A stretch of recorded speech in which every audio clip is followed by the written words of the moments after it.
Hello, everybody. Currently no trade caster lobby at the moment.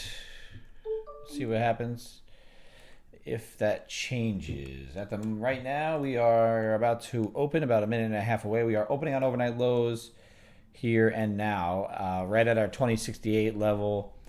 The economic numbers came out this morning. Personal income came in above expectations. Personal spending came in just below. Nothing changed on PCE price index. The other number that we're going to be looking at is the consumer sentiment at 9. What's up, Carlos?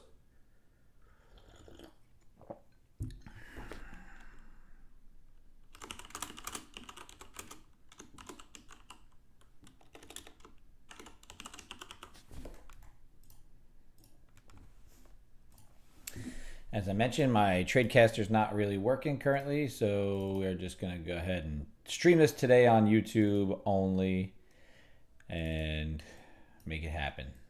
All right. We are in the gates, ready to go. Going to see what we can get out of this jump off here. See how we open. A lot of times, like I said, we open on these overnight lows after move off the highs inside of yesterday's range. Could look for a pop early if we do get a little bit of a bounce. So I'm going to watch the opening range and then see what we can play off of that quick rotation to VWAP could get us a nice little bounce, and that's it. That could be all we need to do.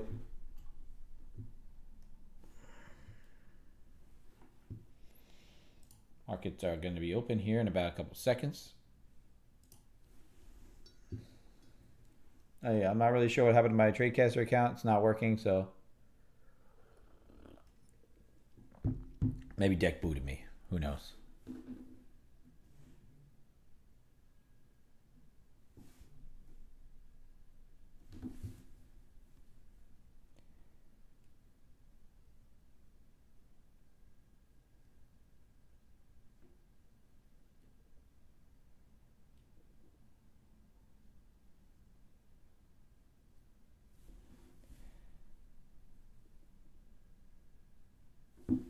All right, so we just got the flush of the overnight low. Let's see if we get anything out of that.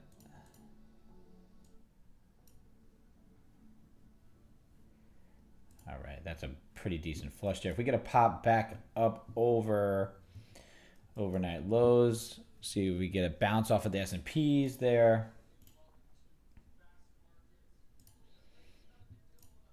Let's see if we can get that to pop up off that.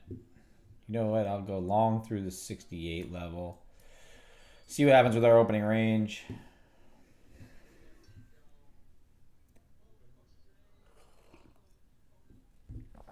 Yeah, I'm not really sure what's going on with my TradeCaster. If you are on YouTube here, appreciate you. I don't know. Yeah, I got no access to TradeCaster, so could just be a straight flush here into yesterday's, accepting into yesterday's range. If this does just go straight down, we're gonna have to see what happens. But I like the longs through 68. Alrighty, let's see. We're gonna have our box here is our opening range.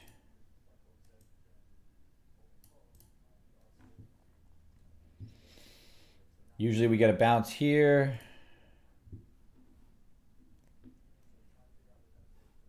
See what happens with NVIDIA. NVIDIA is trying to hold through pre-market lows. We're holding opening range low currently. I do have the buy order above 68.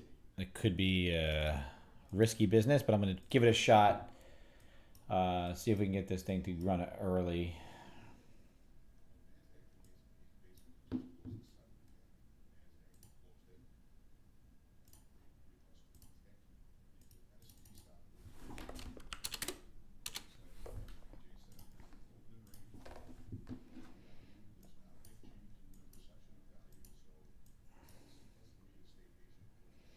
There's the bounce in the S&Ps.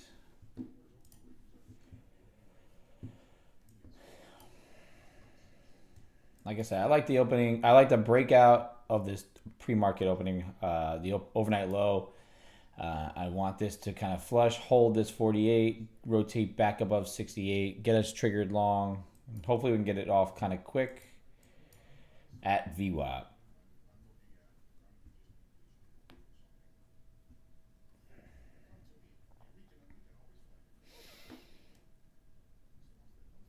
I'm willing to risk this down below the overnight low, and that's my risk there. Maybe a little bit tighter based on the risk parameters, but there the bounce in the S&Ps off the overnight low, looking to rotate back up. I think that we will give it a chance, but NVIDIA is kind of melting off right now into yesterday's aftermarket hours, aftermarket close, and through support. We do have down into 122, 123 for a bounce for NVIDIA, so maybe that holds us down lower for longer. So that could be it. We just have the order out there. If it triggers me in, then good. If we get triggered in and stopped out, it is what it is. Our levels from last night our levels overnight were respected pretty much to the tick, as I showed. I sent it in the TradeCaster chat before I got booted, and now I'm not allowed to be in there anymore.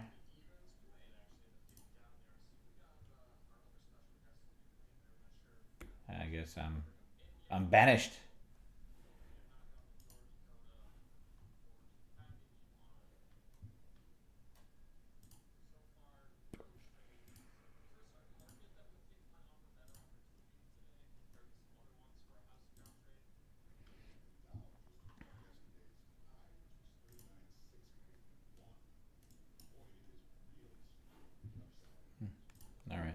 guess we're just going to be patient. Sorry, everybody, for the TradeCaster issues for me. I'm not even able to comment in here. Buy a subscription to stream. I don't understand that.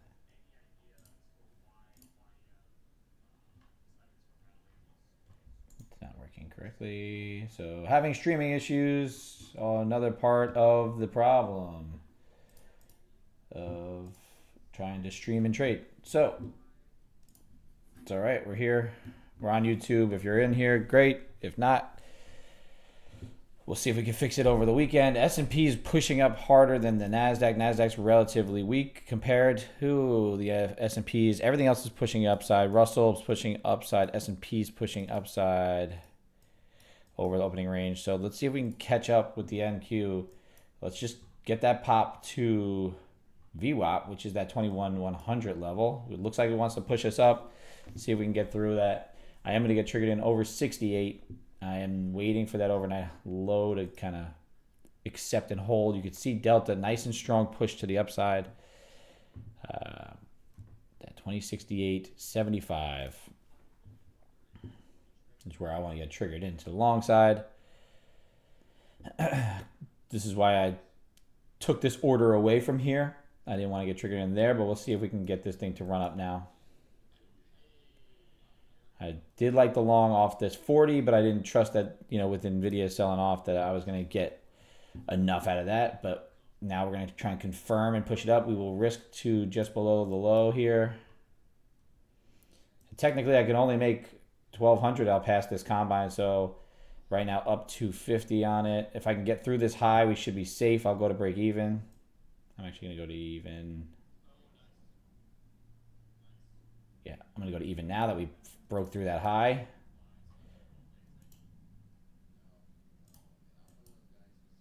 I took one off there at that high, and now I'm going to let the two others ride up to VWAP.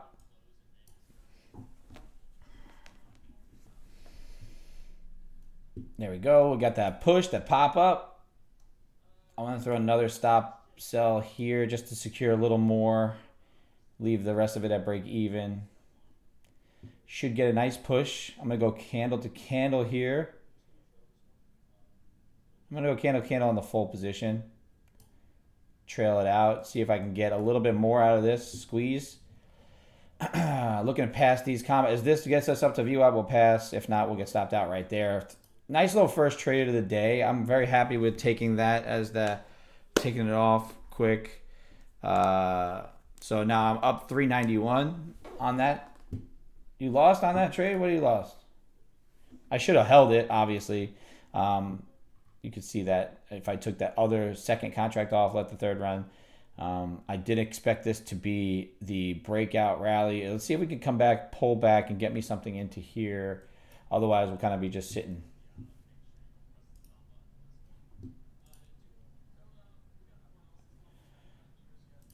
All right, that was a good first trade. I'll take the $391, $400, and be happy with that to start my session. You can't trade fast enough. I think you can. I think you could do it, Carlos. If you're not in, so if you need your speed to slow yourself down, switch over to the S&Ps. They're much slower, although the move happened just as quickly. They respect levels a little bit better. There's not as much whippy action. Let's go. Surprised. Let's go. Good job. Good job. I kind of should have took this and waited for this candle to close before trailing it out. However, I was just looking to secure a little bit more over this box. And I'm cool with taking, $400. It's going to hit VWAP, and I'm going to be mad because that would have passed that combine, both of these combines, and we would have been up another 100K in funding, but I'm not going to be a little beggar here. If I could take that trade every single day over the course of the year, I would.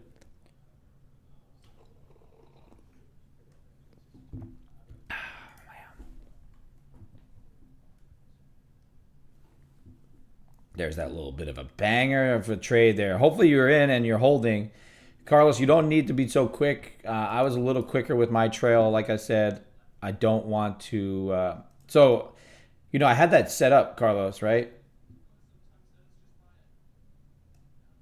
Hell yeah. Did you do the fire drill, the link, and get the email with the code? It's worth it as long as you know what you're doing trading wise. Just take your time with it. Don't rush the 100K accounts. It is a little bit of a higher profit target. It's double 6,000 as opposed to the 3,000.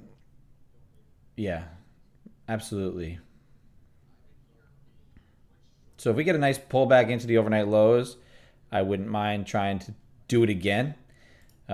See if we can get a divergence in delta. If this sweeps down into here, doesn't quite make a new low, the overnight lows are here at 61-ish. There's a low volume node. Could even come into that bottom end there at 51.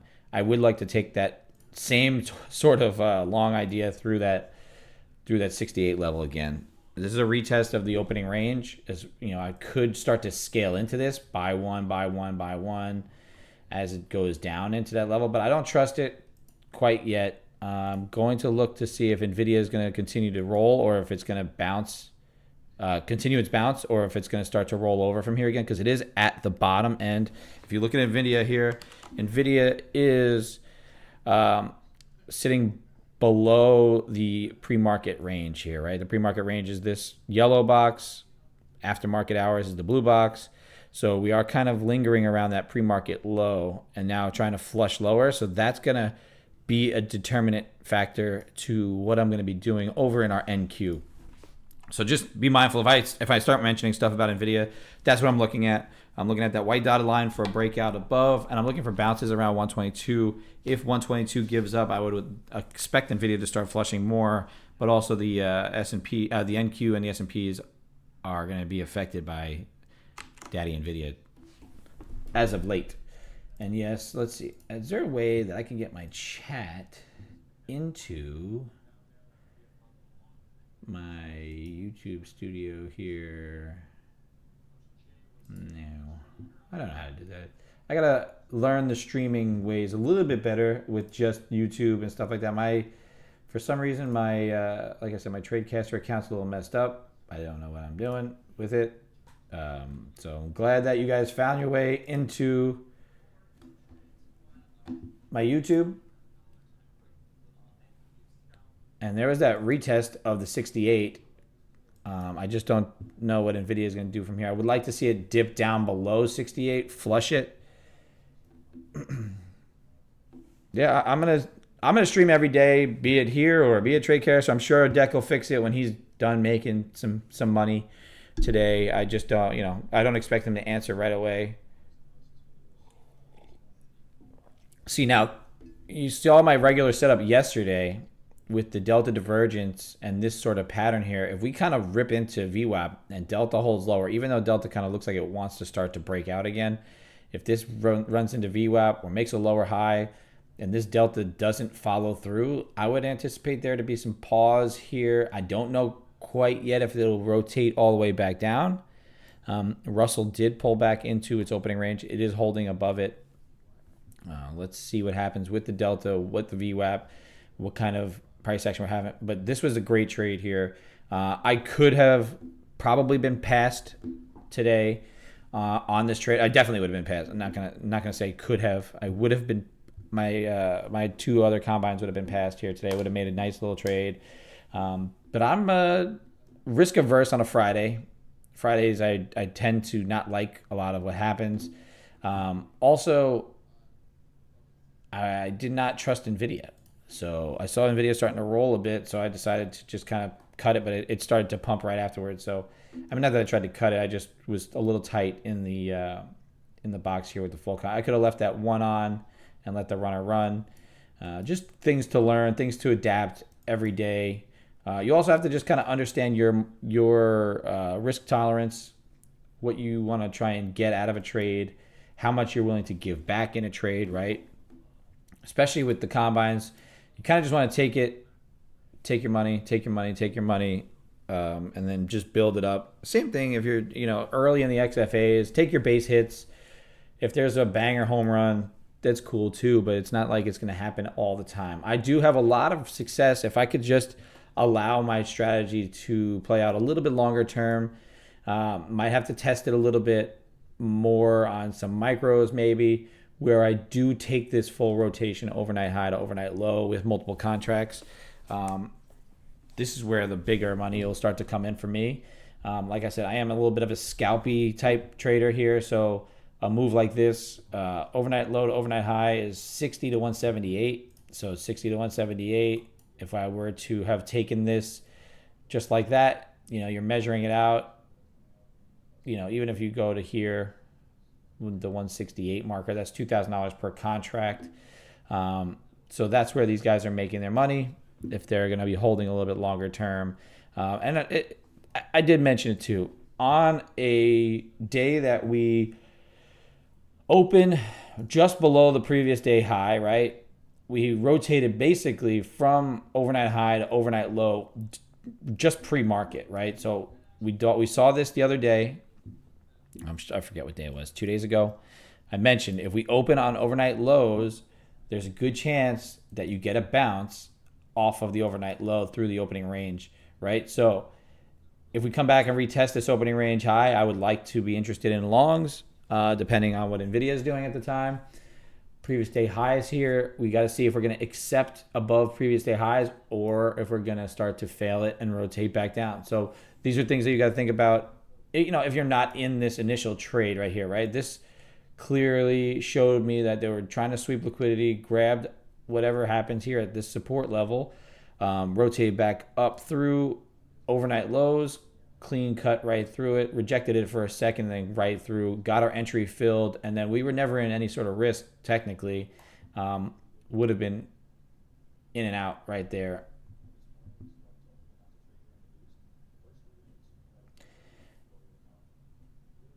So for me personally, I just understand my strategy, Scott. Like as far as what I do and the money that I take, yes, I would love to have caught this whole part of this move.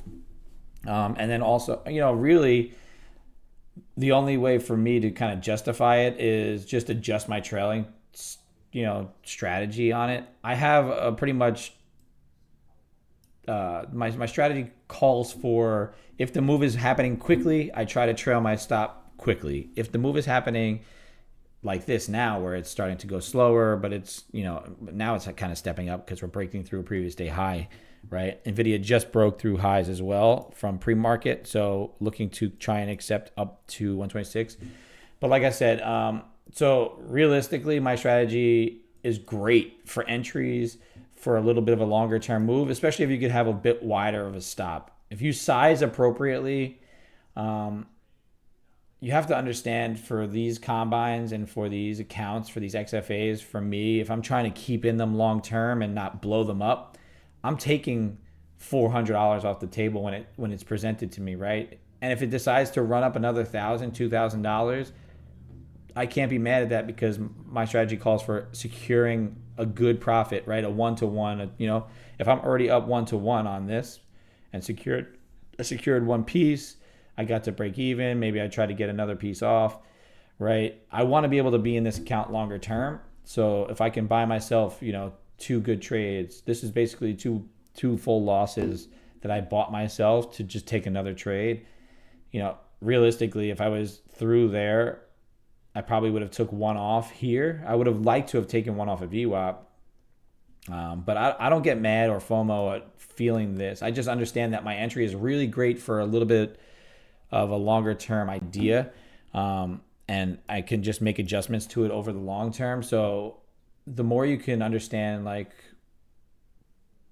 you're not really missing out on money you didn't ever have, right? Just because I was in the trade doesn't mean I had this whole move, right? I have a plan when I get in, and I have a plan of how I want to get out before I get in. So if things were to just kind of go straight up, because a lot of times on Fridays, I don't get any of these pullbacks. Yes, I got ticked out here, but sometimes you get ticked out. There's other days, if you go back in my streams and look, where I catch, a $1,500 mover on one contract, right? I caught this whole move, a couple weeks ago. And I trailed candle by candle by candle, and I kind of, just let it go, right? it makes sense. I raised my take profit to VWAP, but I raised my stop loss, which ended up being the wrong thing. So when you develop a strategy that's kind of more suited to you, right? I have a strategy that's suited to me, to my personality, to allow me to be profitable in this longer term, like my ideas and everything. For you, like when you start to understand what you're doing on a day-to-day basis, you can start to see, how you should trail, or what kind of adaptive trailing stop you can use. Yes, it's great to have. Some people just use hard stop, hard profit, let the trade run. If you get stopped out, cool. If you hit profit target, cool. If it runs up past your profit target, doesn't matter. For me, what I like to do is I take base hit, base hit, base hit. I trail my stops. I take very small paper cut losses. I try my best to. And then when I actually get a chance to catch a move like this one, I mean, there was a good chance that this could have been the same kind of move I caught the other day on the shorts. I have a hard time with longs. So that's one thing for me also with trails. I have a hard time trailing longs. I'm way better at trailing out shorts. Somehow that's how it works for me. I'm a better short trailer. I could kind of understand the price dynamics of a falling market a little bit better than when price starts to grind up to the high side. I have a very hard time trailing my stops because it goes a little slower, right? This move started out fast, and a lot of times if this move happened on the other end, on the short side, this fast move probably would have never stopped me out because it just gets heavy faster than it does get fast, quick moves to the upside, right? This is a really fast move to the upside if it's relatively to other moves to the upside. I just don't have the patience, I guess, for certain price action here. I may be better suited to trade the S&Ps as far as the long side is concerned. But when it comes to this, the NQ, right, my trail rules might need to be tweaked a little bit. So I just kind of keep note of it, and I'll adjust to tweak every time. But for you, Scott, it's hard to say that it's wrong, right? It's not that it's wrong. It just didn't work this time. You need a larger sample size for what you're doing over the period of, a while to say, okay, this didn't work here. This trail didn't work here. I'm going to continue to try this trailing rule until it proves out that it's not working.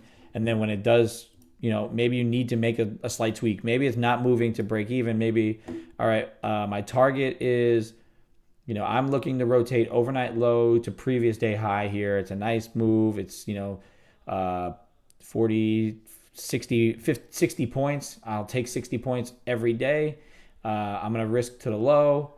And then if price hits VWAP, then I'm going to go to break even because there's a chance that it rejects VWAP and fails heavily fast. So, okay, I'm adjusted to VWAP. And then you leave your take profit at the previous day high. And then as you accept over VWAP, maybe then that's when you start to trail your stop to VWAP. And that's how you kind of, develop a strategy of patience, of just letting it hit price targets before you end up moving it. For me, with the explosive break above the opening range, after already taking one off, it looked like it grabbed the liquidity enough the first time where I decided to pull the whole. You saw what I did, right? I entered, I got one contract off. So I entered on 3, got one off. Then I went to even because I saw this big move to the upside. I decided to put a second one contract stop here and then I decided to cancel that and move my whole stop here because the way it was accepting up here, I thought, all right, we already swept it. We would grab that liquidity one more time. I'm safe to probably move it here. And I was just a little early. It's just kind of how it goes for me. Sometimes I'm a little tiny bit early. And like I said, with the long side, I'm a little bit worse at trailing my stop than I am on the short side. But I can't be mad with a day like today already. Personally, this is how this looks like it wants to run right up to that overnight high. I don't know if it's going to continue all the way through the highs. 178.50 was or 178 even, this level right here. It respected that level to the tick, so be mindful of that. I don't know what happened, like I said, to my 0 way to contact somebody over here. Contact us.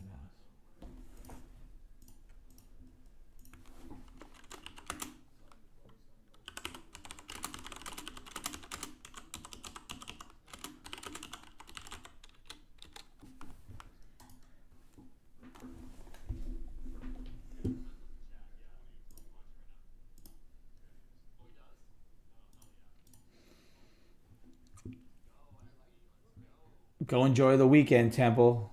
Oh yeah.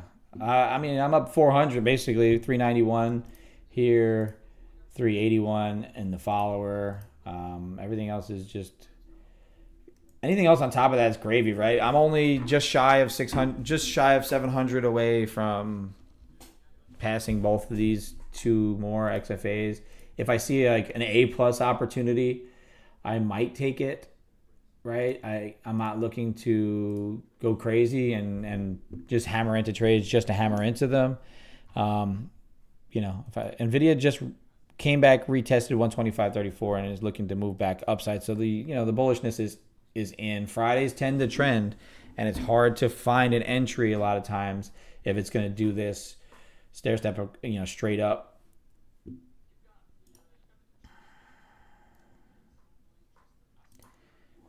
I love that you're going to go enjoy the weekend. I'm happy you're green in all accounts. Temple, that's all that you can ask for, baby.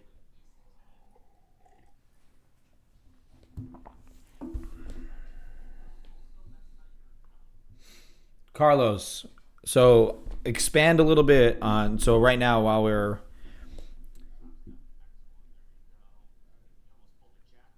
72.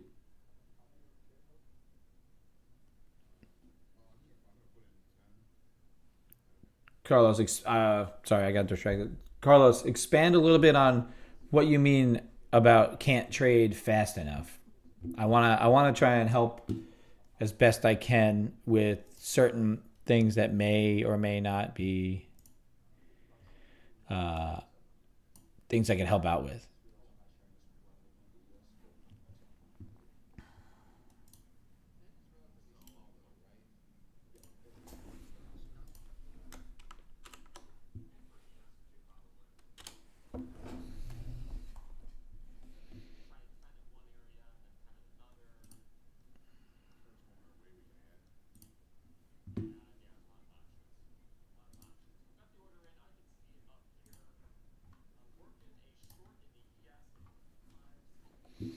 All right, guess I'm not going to be able to stream here. Okay. Oh, that's it. Okay. All right. I understand it now. Makes sense. Makes sense. I got you, Carlos. Sometimes it's hard to do anything before coffee. That's why I enjoy my day trading coffee company. Coffee in my wonderful mug. This is the Bullish on Caffeination mug. Boom. I'm drinking today is the VWAP Bounce Guatemala. It's one of our medium roasts. I'm normally a Scalper's Delight dark roast. It's our darkest roast. But I just felt like changing it up today a little bit, and maybe I should have held to the VWAP, and that would have been just fine. I would have had two more funded accounts on it, but I can't be mad. There's no FOMO on the day like today. We had a great week so far. This is all this week. We were up 2,300 across these two accounts. So short squeeze espresso is the shit. Thank you, Scott. I love it too. I'll have another one of those as well once my wife wakes up and decides to start banging out espressos.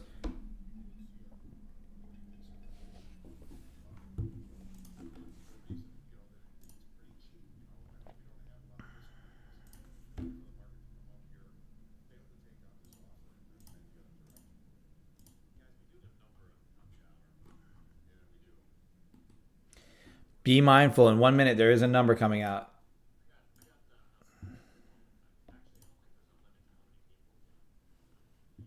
Number coming out here at 9. 40. Nope. Yeah, 40 seconds. Ooh, Russell is diverged quite a bit. So the small caps are definitely in selling mode currently, as opposed to the large cap names.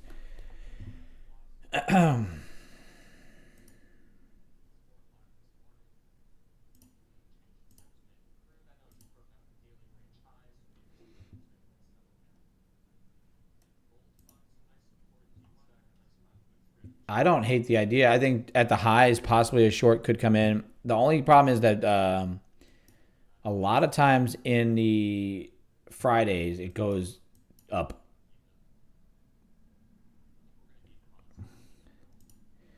68.2 as opposed to 65.6. So apparently consumer sentiment is increasing, which I don't get because I don't see it.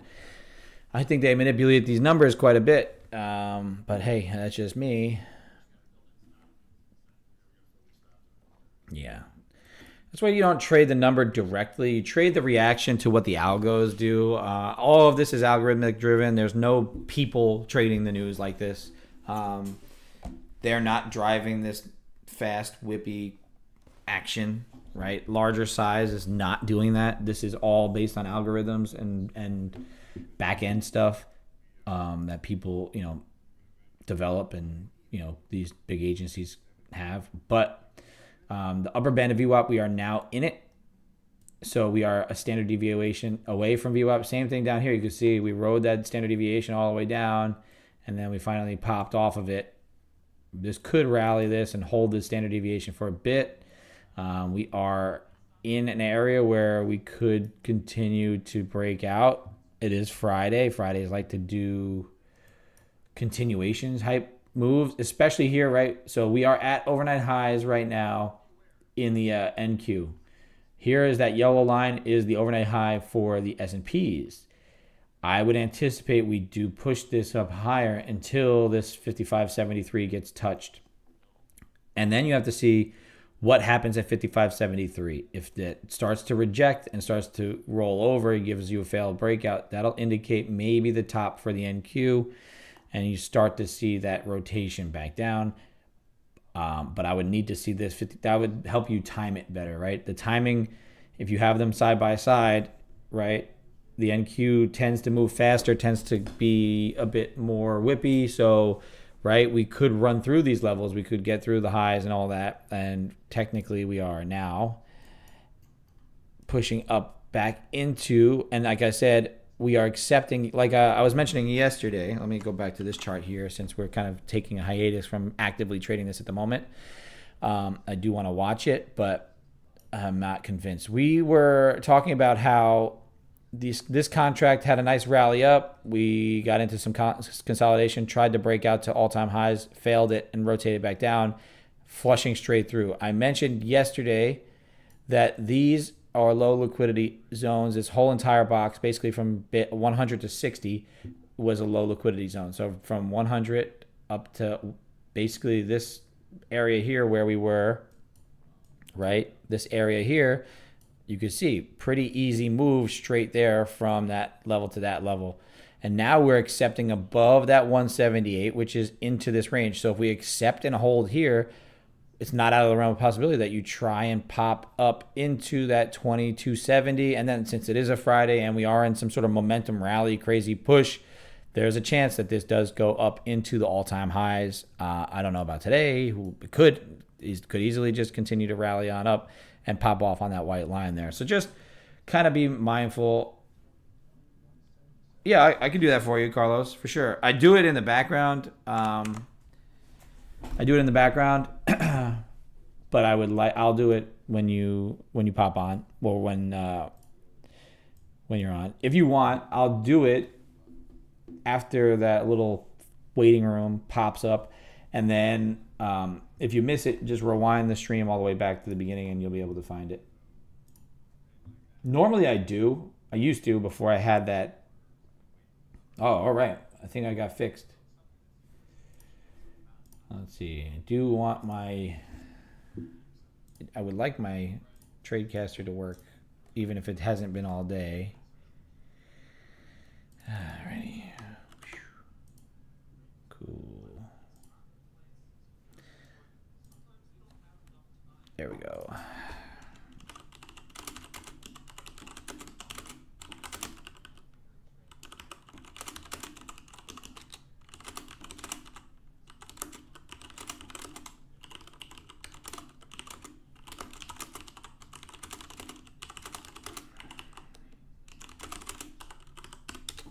All right, back in business over on tradecaster.com. So if you prefer Tradecaster over YouTube or whatever, I'm going to be moderating both chats now.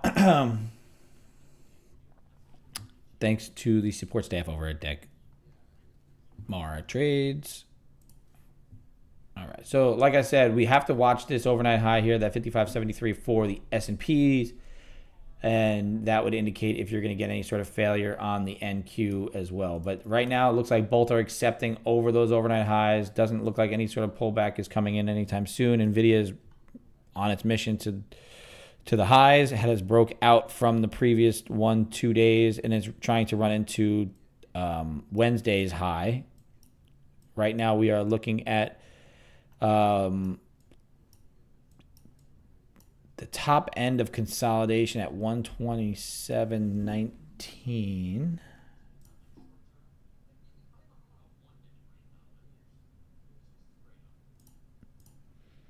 Okay.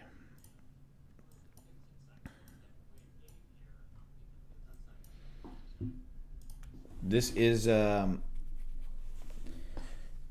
straight up parabolic move, and we had the bottom entry. So, yes, it does sometimes, Scott. It's Friday. We are in all-time high territories, and it's new trading in this being the front contract. So the way the market's been acting very recently is all-time highs get tagged, all-time highs get tagged, all-time highs get tagged. Like every few weeks, you're going to get a new all-time high. It just kind of seems like that's what we're in right now. As I mentioned, this would have been great if I left one runner on.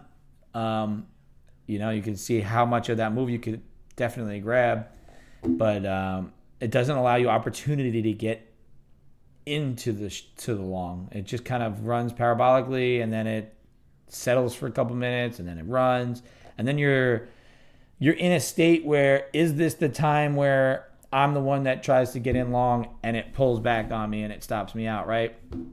So that's what makes it difficult. There's not a lot of areas to limit risk when it goes like this. It would have been fantastic if I was, a little bit more ballsy and not trying to just take this a little slower and do it the right way. I'm okay with the way I did it.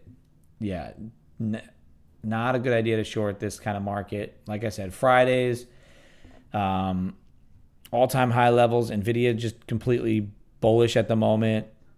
We are accepting into, like I said, that clear out area where we had created that new, it's basically a supply zone from 178 to 270.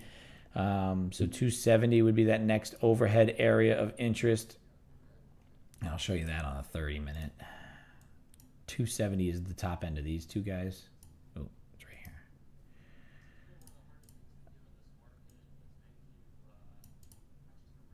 $270.75. And then all-time highs are right here. And I'll throw this all-time high right here. Whatever the high there is. The high is 2371 even. And I'll make it a all-time high gold. Nice gold. And the text will say all-time highs. This is pretty much it, Carlos, too. Like when it comes down to my levels and all that stuff, I use my trading view chart, right? I develop longer term levels. This area here is just, these other lines are going to be kind of annoying to me after today, and I'm going to delete them all. Normally, I'm only drawing them on here so you guys have an opportunity to see my lines of what I'm talking about. I'm going to get rid of these down here because the 268 level was fantastic. That was my entry, right? This 268 level. So that was my entry. Could have got in on the retest like I was talking about. Didn't, right? And then here we are. But overall, very good idea on the morning. And something to note, right? I'll mark it up again on my trading view chart. It's what I like to do. I like to type into things. So I will do it here. I will mention right there. I'll show you what I do. I go to TradingView. I go to the text box. I type right here. I say, hey, market opened on overnight lows.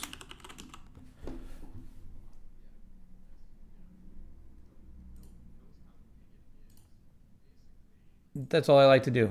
Market opens on overnight lows.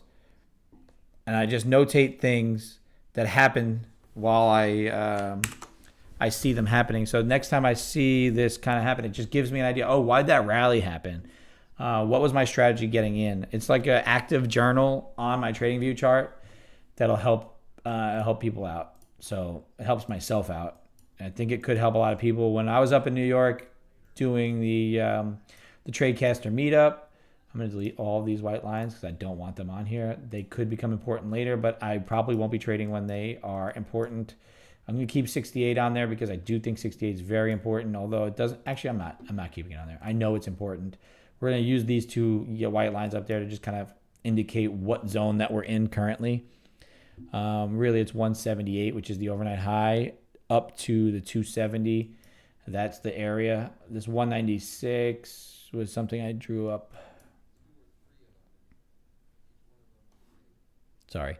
When I was up in New York for the Tradecaster meetup, I spoke to a few people and showed them what I did on TradingView on pricing things in.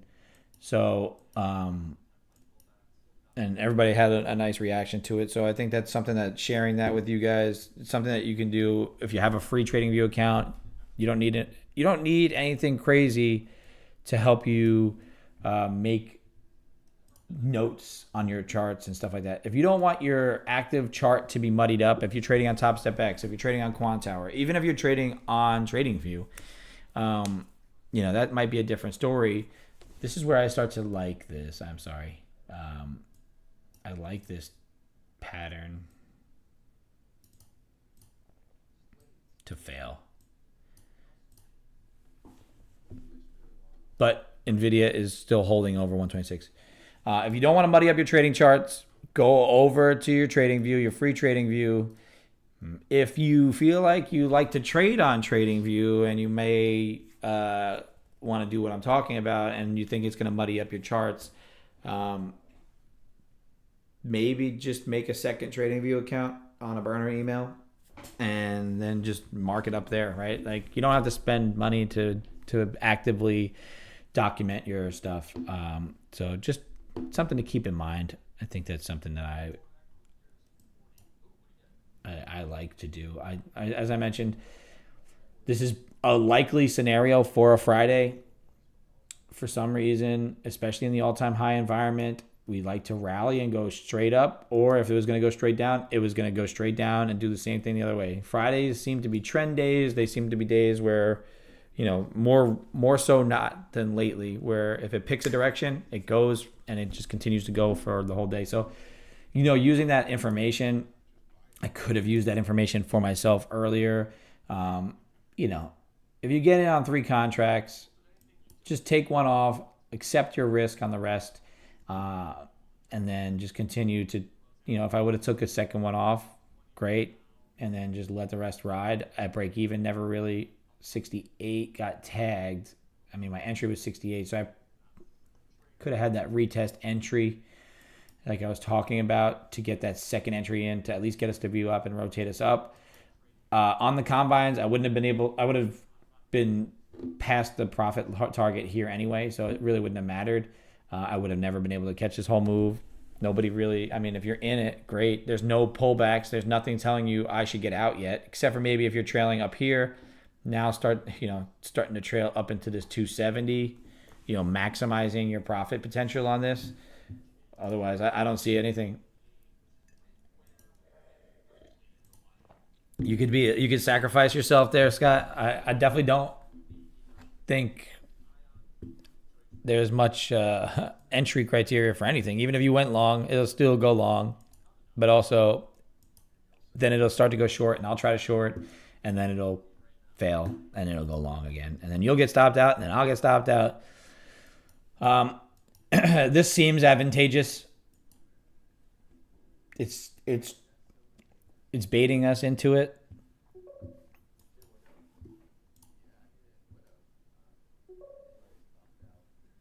Thank you, Scrooge. Welcome back. Yeah, we're just being patient and executing according to our plan. That's all we're trying to do here, right? If we could just do that every day and avoid the FOMO, avoid the tilt, avoid the big losing day, the consistent day-to-day profits, just using the levels and not trading away from them. When the price is away from levels, I just avoid them, and that's it. And so can't be mad at securing just about $400 in 3 minutes, right? Or not even 3 minutes. I secured it 8:37. So we'll call it 7 minutes, under 10 minutes. So the moving average crossovers, honestly, it's so difficult because you just have to find your risk management that's going to help you with that strategy, right? You can be profitable flipping a coin. It's all about how do you manage your risk and how do you go about securing your profits when you're right and when you're wrong, and how many times will that strategy go into a drawdown period, right? The reason I like my strategy personally is because it'll work in a trending environment and it'll work in a sideways environment. It's just a matter of finding an entry around key levels and then using that to get into something, right? Technically, I was long the overnight lows, right? Looking to rotate back that way. That's good for trend continuation, right? If we're in an uptrend, we got a little bit of a pullback. Basically, that's me entering in a pullback. It's just finding an entry criteria. If this was just going to be a rotational day, yeah, I got long at the low. I could get short at the high and all that, right? Yeah, absolutely, Scrooge. If you can do your best to avoid that revenge second trade, I think maybe for you especially, I mean, this is for everybody, right? Trying to revenge in. I could have easily revenged in back into this on the retest. It technically is a good setup, but for me, it's not my A plus like idea, right? And you can see how this rising wedge just dumps. I love that I love that setup there. You can see why I drew it up. So I just kind of wanted to mention that before I went back to Scrooge's comments. Hold on one second.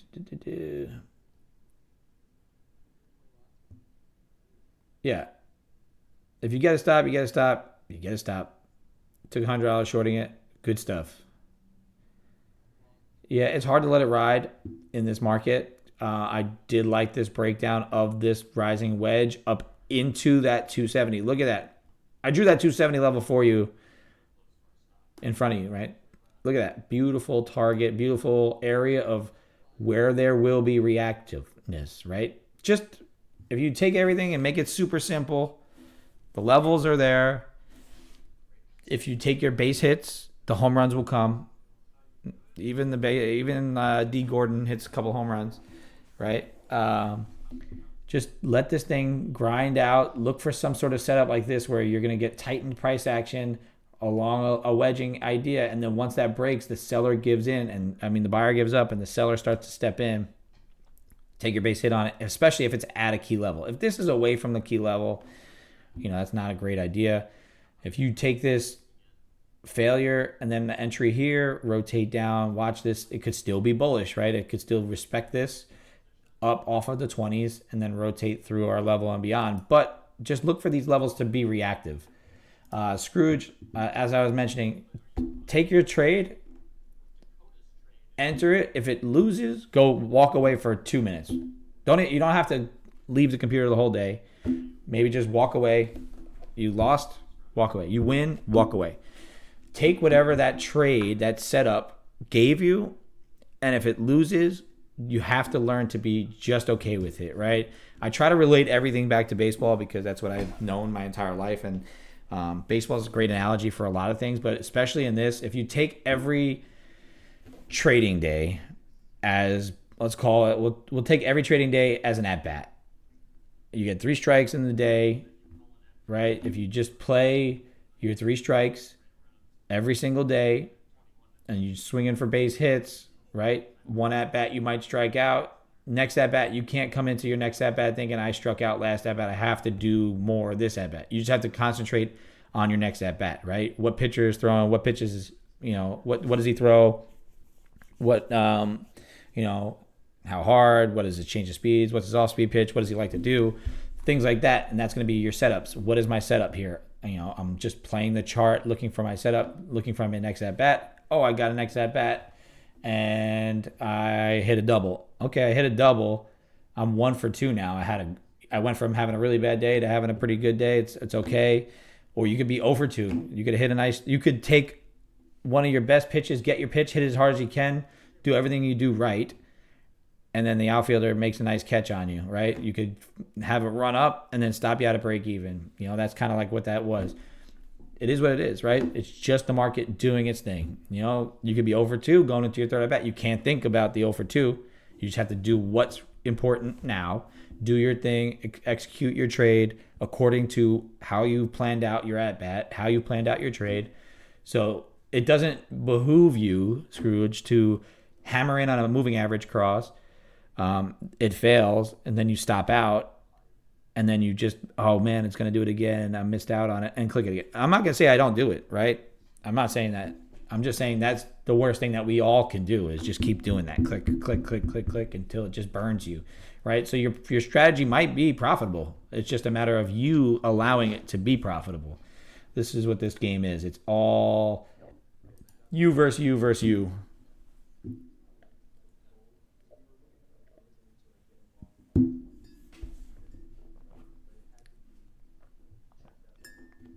Right. If you need to add a key level for yourself, Scrooge, I'll only take this trade if the moving average crosses, but if we're at a key level of support or resistance, right? That will eliminate a lot of the noise in the moving average game. I don't use moving averages, as you can see. This is it. I have a VWAP and I draw levels. And I have zones that I'm into, and the white lines are longer term levels that I'm drawing at. So that's just kind of how I developed this strategy is while I was using all these other strategies, doing all these other things, and then I just started to peel back layers, simplify things, and then look for just little pieces to help confirm your idea at a level. And if the level is not there, or if the key piece is not there, you don't take the trade. If the price moves, doesn't mean nothing happened. You didn't click the button. If you miss it on an A+ setup, just miss it, right? It is what it is. You can take a pitch. There is a chance you get a double top. The 270 level is very, very reactive. It was the previous all-time high level. So here's what it looks like, Scott, on the longer term chart. This is the 270 level last week, right? 270 failure, 270 failure, rotate back down. Is there any news or anything telling me that we should break and go to all-time highs, right? This is what this is, right? Failure, breakout. Now we're here again. Run down, do this whole thing, push up. We got that same type of failure here that we got here now.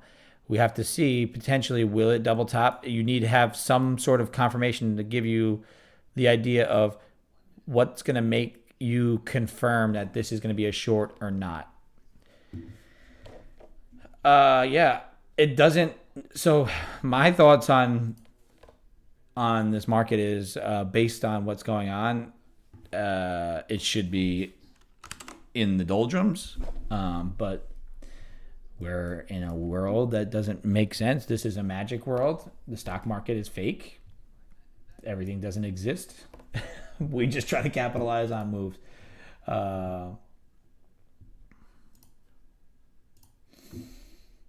I think this is a magic word, like I said. If you get now, so what helps me decide if this is going to be a failed level is going to be S&P's rotating down.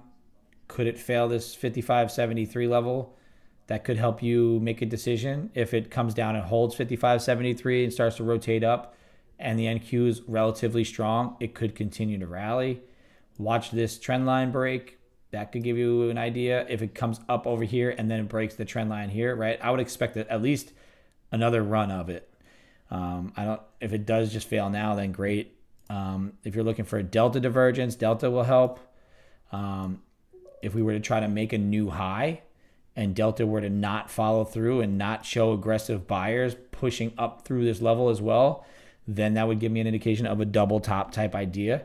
I do like a lower high. However, this could easily turn into a wedge pattern, right? It could go up, down, up, another lower high, keeping this support level at that 220 level, right? Maybe sweep 220 and then rip higher, right? So that would be some sort of setup that I would look for. If I could draw it on here, I don't know how to draw here. So that this could look like this, right? Here, here, here, maybe one more little push, and then a sweep of this low into this 196 level, just above it, whatever, and then a blast out through. So that is the kind of environment we're in where that's the setup that I think could be more likely than an actual failed double top breakdown. But I could also be wrong.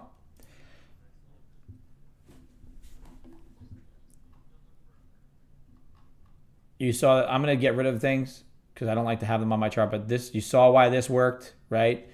Rising wedge pattern, price is tightening up. There's lack of, big follow through. We came into a key level. You wicked the key level. You broke down. That's a really nice opportunity for a base hit into this support for this longer term uptrend, shorter term, longer term, daily. We'll call it the daily uptrend, right? So I'm going to get rid of that. You can see why that would have been a good entry. These are things that you can see I'm not actively trading them. I'm not trying to do things that are a little bit away from my A plus setup. These are good setups. These are A's, B pluses, right? These are things that you could execute maybe if you have more capital, you're not, or if that's just part of your plan, right? If I'm up $400 on the day, why would I execute a B plus setup? That's just not something that's going to be profitable long term, right? So I'm going to get rid of this there. I'm going to give you my idea. I'm going to draw it out and see what happens. I would say this 20 level axis support. Let's go with a line segment. This level right here should hold. Then you're going to get this to wedge into here. Then you're going to get a, maybe a pull into here, maybe at a wedge, a sweep of the low, a break of that, and then a rip into the highs. You're going to come into 300. You're going to chop around at 300. Maybe you chop around here. Maybe you pull back into 272. And then all-time highs are up there. Let's see what it looks like on the chart. 305. Now, yeah, you're running to 338, 340. And then all-time highs, something around here. Nice little tornado whirlwind pattern that I got in the magic woo-woo world. So let's see if that idea plays out. I'm just going to leave that fancy drawing up there, very artistic, autistic, whatever you want to call it, and see what happens with it. I'm not taking any of these trades, but this is a good idea of how you can start to think about what price action wants to do. It doesn't have to do this many things. It can just flush it. You start to see a flush of this. Could that lead to more selling? It could just immediately dump and get through the overnight and then start to rotate back into VWAP, right? That's another possibility, right? What you can start doing for yourself, if you don't have a plan, go into the day, either with no plan or whatever, look at price action, maybe give yourself a rule. I won't trade for the first 15 minutes. All right. Let price decide what it wants to do for 15 minutes. Okay, now price has decided for 15 minutes what it wants to do. Now you're going to say, okay, if price breaks this level, there's only three things that can happen. If it breaks this level, it breaks and continues and goes, and then draw up scenario one. And if it breaks this level and fails, draw up scenario two. If it breaks this level down here it can only do one of two things. It can break and hold and continue, or it can break and fail and come back. So now just let it happen. And then you've had an idea, let it digest. So there's a sweep of that low of that 20. And is it going to fail and continue? Or is it going to give up and be the sweep? And is it going to be early?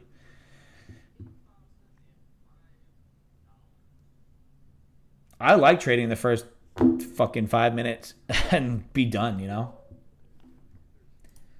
I'm cool with that. There you go. $70 is $70. Have an idea though, right? You have a plan of what you want to do, Scrooge, right? Like if you're gonna be playing the trend line crack, understand. Well, the volume dies at 10:30 Central Time because the European market closes, or the London, whatever. So that volume kind of dissipates out of the market. So that's that last hour of European trading. If it's Eastern time that you're talking about, 10:30 in like right now. This is really where, especially it's Friday. It is the summer. Volume's going to die down on a Friday early. If there's a good reason why this fails too is the reason this could fail is that it's Friday in the summer and it's sunny out, and I don't know where everybody is, but if it's sunny out and you've made all of this money already today on a nice move and you're in it and you're like, man, 270 seems like a really great place for there to be resistance, and you start to see some selling and all this stuff, and then now you're out. You're like, fuck it, I'm out. I'm going. So there was that sweep of the low. Let's see if this crude drawing plays out. It did pretty much exactly what I showed you, right? I said it's going to wedge, pull back to the bottom of this trend line. Obviously, it's a zone. Maybe it does it again one more time, sweeps it, comes into 196 and rotates out. Or this could be the sweep. This could easily be the sweep. You just got to close above the trend line. Does it pull back again? Maybe. Probably not. Have a plan. Execute on the plan. Have a good risk management system. Right? Okay, if you say that this is going to happen here, I'll enter there. I'll risk below the low, and then I'll target that. Right? That's just, your ideas that you have. Throw your ideas out there. See if they play out. See what happens. See if Friday all-time highs like to come into play again. If you think that this was early, if you think that this sweep happened too soon because the S&P hasn't quite done it enough, then maybe you wait a second. NVIDIA is failing that 127 level, so if it breaks and holds below, then maybe you wait a minute or two to see if NVIDIA will hold. And then you enter based on what NVIDIA does, because NVIDIA is basically driving this NASDAQ the way it works, right? I'm not in this trade, and this wild tornado drawing that I made here is just an idea of what could happen, right?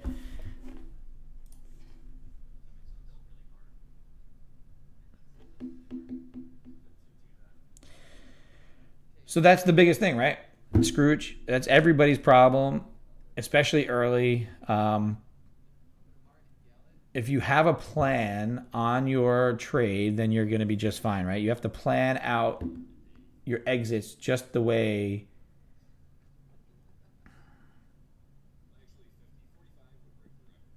plan out your trades exactly how they work.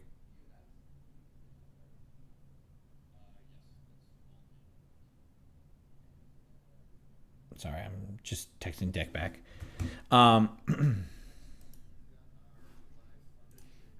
Yeah. So sorry, Scrooge. We all panic, take money, right?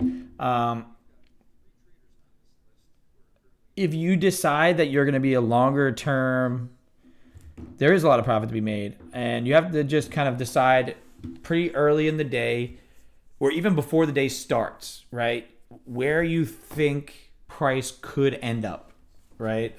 Or what type of day could it be. What I do is I look at what kind of news releases, what day is it, or let's go back to, right? So if you go here, This is my weekly write-up. I'll send it to you. It's in the chat.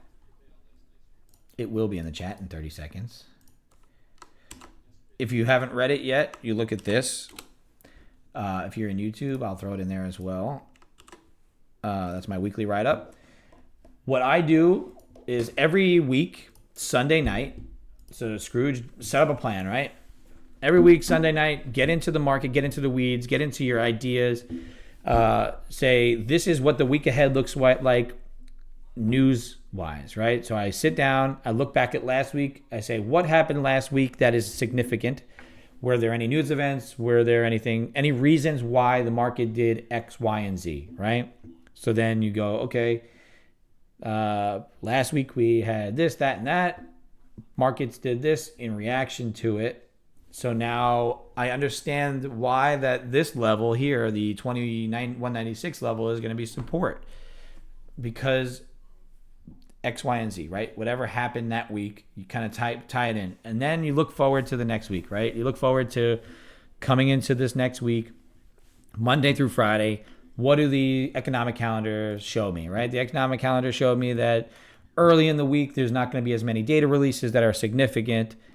Later in the week, you're going to start to have red folder events. So early in the week, you're going to likely to have positioning, and you're going to have people wanting to set themselves up for a good, week ahead, right? Or for me, like I wrote up last week, if you look at this, I said this gap here is the gap from the previous contract that didn't get filled yet. It likes to get filled at some point. If it doesn't fill up early, then it's going to be used as liquidity and as support for a rally to likely all-time highs. So in that theory, if you get that to play out, right, you got it to play out, the rest of the week seems like it should be bullish. Understand now that the week you think has come into a supply zone for a bullish week ahead. Now, intraday, how will each day react? So then you say, okay, Monday, low news events, not a ton of information. Where are we price-wise? Have there been bigger buyers or sellers rolling into this market? Rollover is complete. Everything's done. What am I doing moving forward to understand what will happen Monday? Okay, so Monday comes in. You don't have that much data, but you start to see that these people accumulated some orders. You get to a key level. It turns into a breakout, turns into a trending type day. Now you just start to use your levels to your advantage. How high, how far can this market go according to what you think, right? So that's just kind of like how you decide each and every day what the market may try to do that day. And then have scenarios drawn out for, will it do a consolidation day or another consolidation day? And then, okay, we consolidated for 2 days, but we gained momentum each day, right? So Wednesday we consolidated, but we technically closed higher, or we kept showing ourselves higher than the previous day close, right? I think we ended up closing just shy of the high or just over the high. What do you know? We still gained some ground bullishness. It was a choppy day, inside day, but it still gained some ground from the open to the close.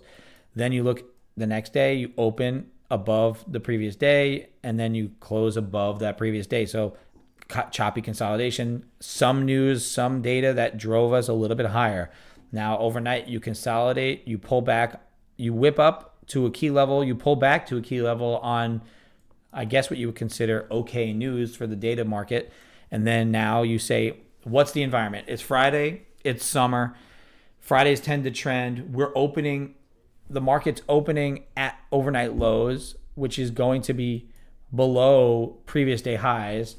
If we are a bullish week, right? If the week is looking like it's going to be bullish, then we're going to be opening on overnight lows, which is giving us good location for longs to go up higher and even potentially move into the all-time high levels, or at least close to them at some point during the day. So that's kind of how I think through a week and how I understand what each day may hold, right? If I think that it's going to be a bullish week, how am I thinking about each and every day prior to doing it? And so Nvidia failed that level, right? And since Nvidia failed this key level here, that gives you a better indication that this might be a failed high, right? So this scenario here, still not invalid, but it could be, right? I did mention that I wanted to see if S&Ps would pull down into the 73 level, which it hasn't quite yet. So seeing the NQ be relatively weak is purely based on the data from the NVIDIA trade. So that's just the idea is here, right? Having a general thesis on what you're thinking about for the day, general thesis for the week. So if you grind it down, I grinded every Sunday is basically just my reset day. I grind it back down from what has this month looked like? What did the last week look like? What does the next week moving forward look like? What does the market environment say about where we should be and where we shouldn't be? And then that is it. I only really trade NQ, but I use the ES levels to help me make decision on NQ. I will like to eventually add, I may, once I pass these two combines, so I'll have 350K funded accounts on these. I have a 100K combine as well. I may start trading combines in gold and oil to add those two to my playbook. But otherwise, I feel very confident in my ability to use the levels in the NASDAQ to pull out money. The more tools you have in your toolbox, the better you're going to be. I don't pretend like I know everything about the markets. I'm not going to lie to you. I haven't studied chart pattern books, and I understand like the chart patterns and stuff like that. They are what they are. Moving average crossovers, like there's so many indicators that you can't pretend to know all the indicators, but understanding the big, broad economic dynamics of the stock market in general helps you make good decisions, at least short term, where you can just limit your risk on certain ideas. And then if it doesn't do what you thought, it's just because the market does what it wants to do, right? At the end of the day, you could only do so much preparation, like Deck was doing with earnings plays, right? Before he went back to his normal strategy, he was playing some earning calls, and his analysis was A+, spot on, perfect. And he just lost both of the trades because the market did whatever it wanted to do. If it's buy the rumor, sell the news, but then also buy the news, sell the news, or sell the news and then sell before the news and sell even further. It's just like it really had no rhyme or reason. It's all algo driven. It's all predetermined prior to everything happening. It's just a matter of you just understanding what's happening within these markets, right? Especially in the NASDAQ, especially in the S&Ps. These are broad futures contracts. They're MetaMid, unrealistic goals, and a dump, right? Exactly. So it's all kind of relative. It's all predetermined. You can do as much analysis as you want. Sometimes you're going to be wrong. You just have to limit the days that you're going to be wrong to less than the days that you're going to be right. Even if you're wrong more days than you're right, you just have to make sure that your winners outweigh your losers, and that's just like a long-term game. And doing the things like I just mentioned, where you just take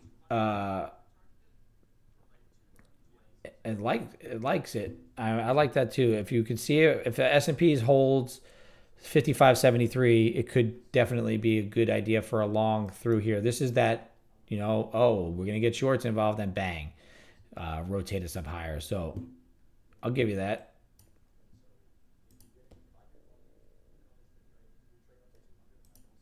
Nope.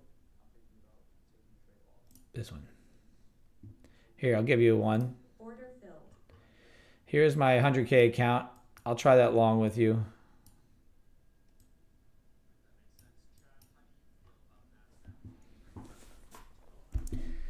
This is just my 100K, giving it a fun little go at it with the long idea here from 55.73. Nvidia's turning upside as well. If you could break and hold above 196 and above this quasi line that I drew here before, which doesn't matter anymore. Just you're already up 260, 250 on it. See how long you could hold it. Up to 2070 again. See what happens with the S&Ps. S&Ps will dictate what you want to do with that.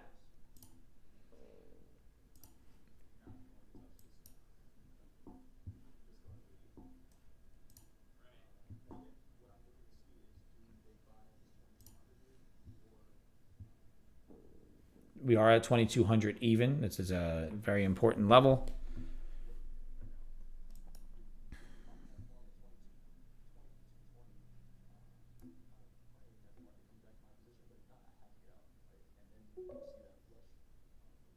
Good job, Scrooge. I'm doing this 100K account here almost as like a test for certain ideas, to see if I could hold certain things a little bit longer, give it a little bit more room. I'm not really too worried about this account. I'm trying to make sure I pass those 50Ks in a appropriate manner with proper risk management and not just, giving the old YOLO.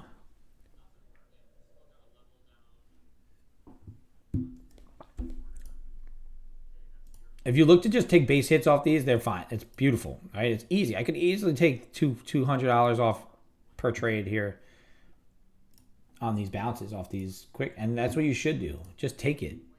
I'm just testing this, so it's great. It's up $200. I'm cool with it. If I start to see a failure in it, I will bang out of it.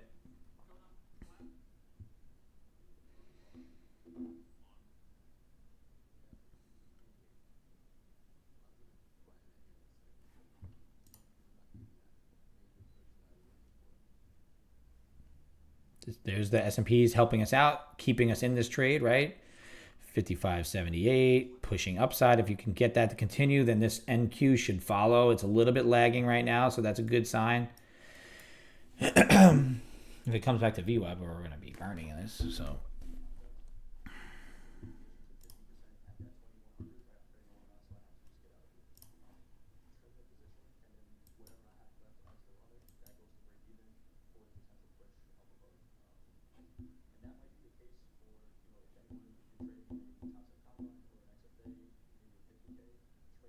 178 is that key level.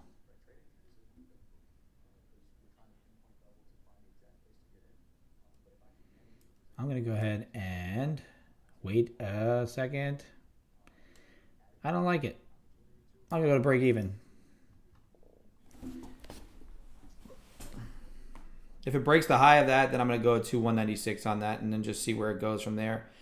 This is like I said, this is the 100K account. This is the one I'm just testing some ideas on, seeing if I let things breathe, but I don't like the price action on it, to be honest. This isn't my strategy, so it's good for you guys to see that you can see S&P starting to get heavier. I like that as a short idea, so I don't want to be in on that at all. You can see how heavy it's got right there. If you did take the long, be cautious on it. NVIDIA is curling back up, so maybe it'll stay and continue to go. That's a nice little higher low. Let's see what Delta's doing. Delta made new lows and price did not follow through. So the aggressive selling did not follow through with price. So it's short term, smaller, aggressive sellers didn't push it through. If you can be up over 800 on the day, I think you should definitely lock out on a Friday. Give back nothing on a Friday. Go into your weekend enjoying what you did for the week. Yes, there's money left on the table. There's always money left on the table. The market's always moving. There's always things that appear to be opportunities. I would say do not give anything back. If you have Top Step X, go ahead and lock yourself out. For me, I do have Top Step X, and I'm going to lock myself out of these accounts so I don't FOMO in and be like, I can pass these today. I can do it. I'm going to pass them. I easily could. I could just come in here, click the button, and it'll happen because, I'll pass it. Great. But did I execute to my plan? Did I show you guys the right, way of going about things? No, that's my goal on here. My goal on here is to show you that it's possible. I'm always learning. I'm always growing. I'm not going to tell you that I'm a perfect trader. I'm not a millionaire trader. I'm not. You could go over to Dex Room if you want to hear those claims and, He is. He's proven it day in and day out, right? So that's that kind of room if you want to go do it. I just want you to understand that if you can do it every single day consistently, Scott's over there making $800 on a day when he's sitting in that dispatch chair, maybe, making $100 a night, burning his day. So I think, if you just put everything into perspective, it's going to be very much a lot more reasonable. If you put things in more of a perspective, it keeps you from being like, man, I could have made 30 grand today, like Danny's trades. Like, well, who cares, right? Who cares what he made? If you can keep yourself away from comparison, it's the thief of joy in most things, but especially in trading, right? Because, you can go on my Instagram or your Instagram or YouTube, and you could watch my stream right now. I'm up 391, and I'm cool with 390, like, especially if I'm copying it over 2 accounts. That's technically, I made just about $800 today over 2 accounts without really doing very much. And I did it in under 10 minutes. There's not much you can cry about with that, right? And then you put it in perspective. And then as you go long term, right? And this becomes a day in and day out, week in, week out, month in, month out, year over year, where you can do it. If you prove to yourself that you can do it consistently and just lock in your profits and lock out without that crazy huge loss, don't have those blow up days. If you could eliminate the blow up days that we all have, everybody has them, I don't care who you are, then you will be very, very happy, right? You will be very happy. Don't allow yourself to see this trade right here. This is the one trade I took today. I took my long from here to here. Boom. This is my long. Here to here. There it is. Boom. $391. Where did this market go? Wow. Right? Like, I could easily be very upset that I missed this whole move, but I don't care. It's just part of it. It's just the market does what it does. My goal is to take little pieces out of the big moves. If I could catch a big move and figure out a way to trail it out, and yes, I'm going to look, if you can keep looking to just kind of how I can do better at trailing, that's the only thing you can do, right? Maybe I did something that I can do a little tiny bit better tomorrow, then that's all you can do for yourself, right? Don't think about this whole move. All right, if I think about this in reality, I can go back and be like, damn, man, I should have probably bought down here. I should have bought and held from down here. I missed this whole entire move, right?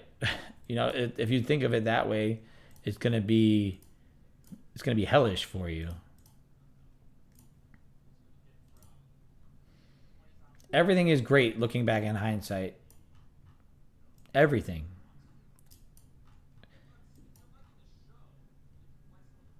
I don't know what these are, so I'm going to get rid of them.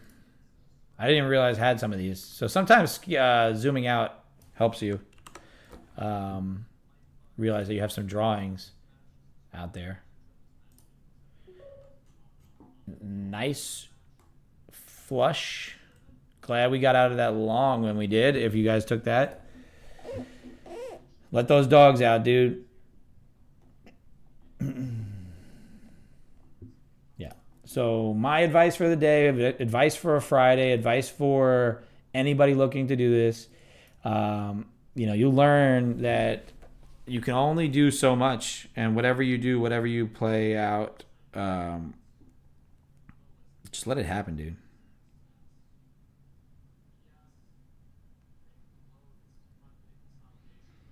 If you look at the day trade professor, he says just hit sell. Just hit sell. That's his thing. Just hit sell. Locked it out. Good job. I love it when you lock it out. Up $800 on the day. I love it. As much as it's a combine and you're not funded yet or you're not pulling the market out, it's good habit building in the combines. Build good habits within the combines and you'll be just fine. This definitely felt heavy to me based on NVIDIA, and Now that this is cracking in the S&Ps, the only issue is that I have is VWAP is incoming. We've just touched off on VWAP. This is my strategy, right? The mean reversion, pull it back to VWAP. I don't look for entries at VWAP. I look to use it as a target. Price likes to get magnetized back to it. So that's why I'm not really good at longs. So this one just felt like I'm not really going to be in it very much. So I just hammered out, and there you go. There's that short.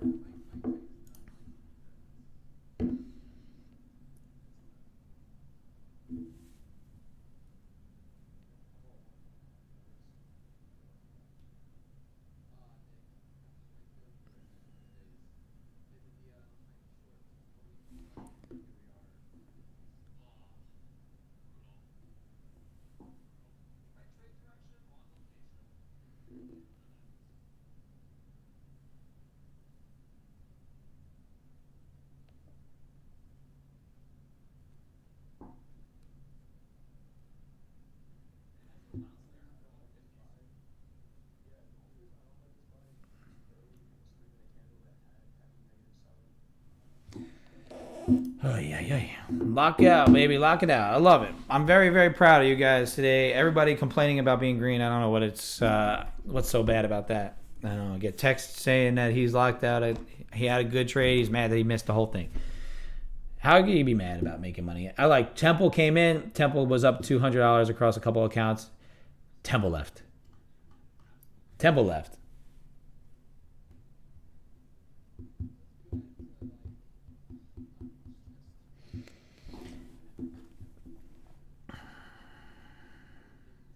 Be like Temple. Exactly. That's the easy way to put it. Just be like Temple. I like a long if it comes in at the overnight low again. That would be a nice long location if you're still around trading. I got another hour left in this stream, so that's just me lingering here. Lockout is the move, baby. Lockout is the move. You start to find, especially as the day moves on, right? You got to understand the market conditions we're in. We're in summertime months, lower volume, Friday trading. Opportunities are going to appear to be good. They do not. The more you look at the screen, the more you're like, I see a trade. This is no man's land for me. I do not want to execute anything in this area. No man's land. Good little short push down. NVIDIA is going to push down into 125.34. If it pushes down into 125.34 and you're on top of the opening range high, that's where you start to look for bounce plays on maybe it's a range bound day. Maybe it's I saw the liquidity up to 270. Now it's a failure. Where did it fail to last time? It took 270. It only failed to 178, 160. So, maybe 127. And we're right at 127 right now. So 127 last time it failed the 270 level on that, that secondary retest and then a rally back up. We're right at that level right now. So I can show you if you want to see it. That's this level right here, this orange line, the dotted line where I'm at. That's this wick after that test of this level here. So we've pulled back right to the same location that it pulled back last time. And then even the time before that, it came down into that 120 area. So you're in that 117 to 120 bounce area for that same type of play that we had over here. And when we're sort of starting to catch that little bit of a bounce here right now. So not that I'm saying go long, but understand what happened last time and what's different this time.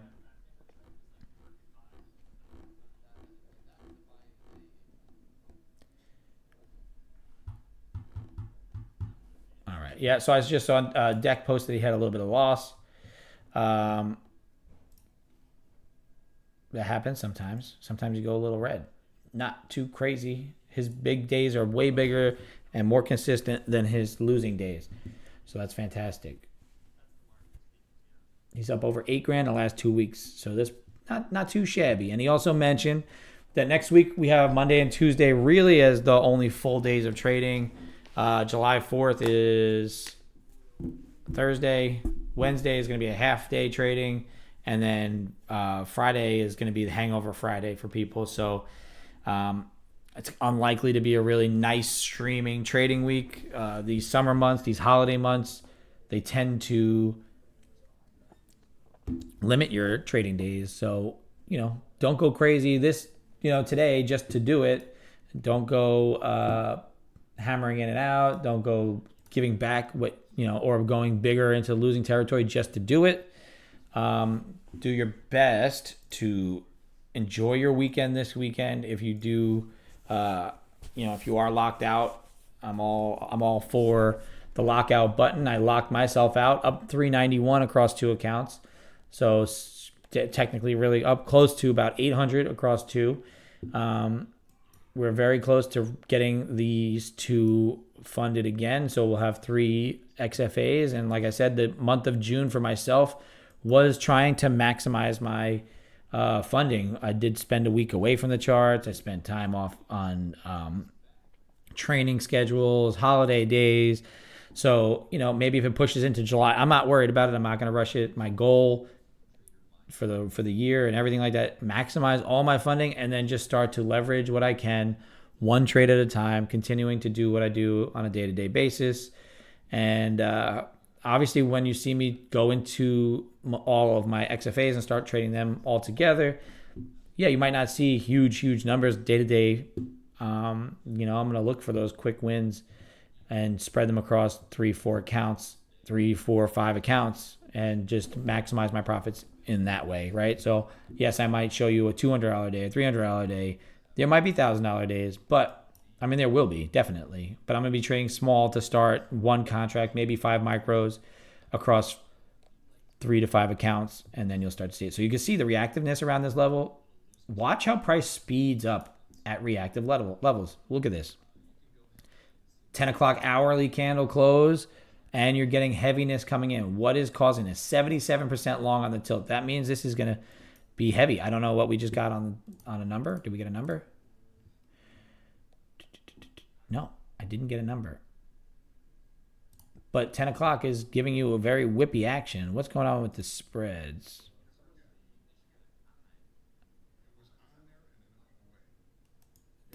I think this is a very interesting level currently. Hold on a second. The price action is super fast. Something definitely came down. I don't see any news though.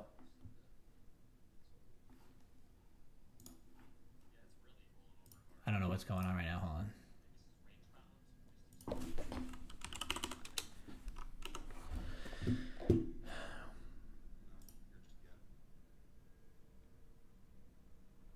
Supreme Court backs January 6th defendant curbing use of Enron law. That's not going to do it. I have no idea what gamma is. So where are you looking at?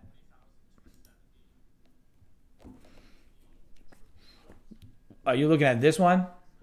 This here? Scrooge? This is just volume. Yeah, this is just volume profile. This comes into play for me for when I chart.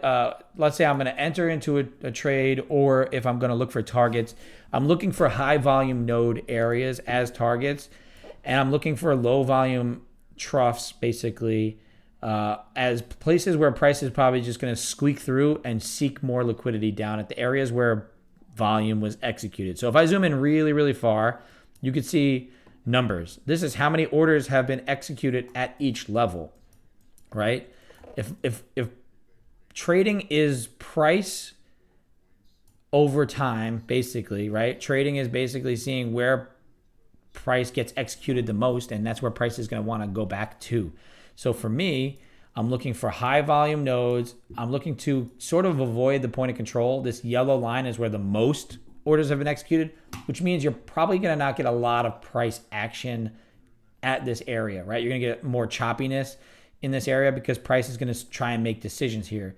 It's not going to be clean moves, so I try to avoid that. If I'm outside of value, which is this whole thing, dotted line to dotted line, this is the value area. This is where price is spent 75% of the time during the session, right? So I'm looking to see, all right, we're at 2110.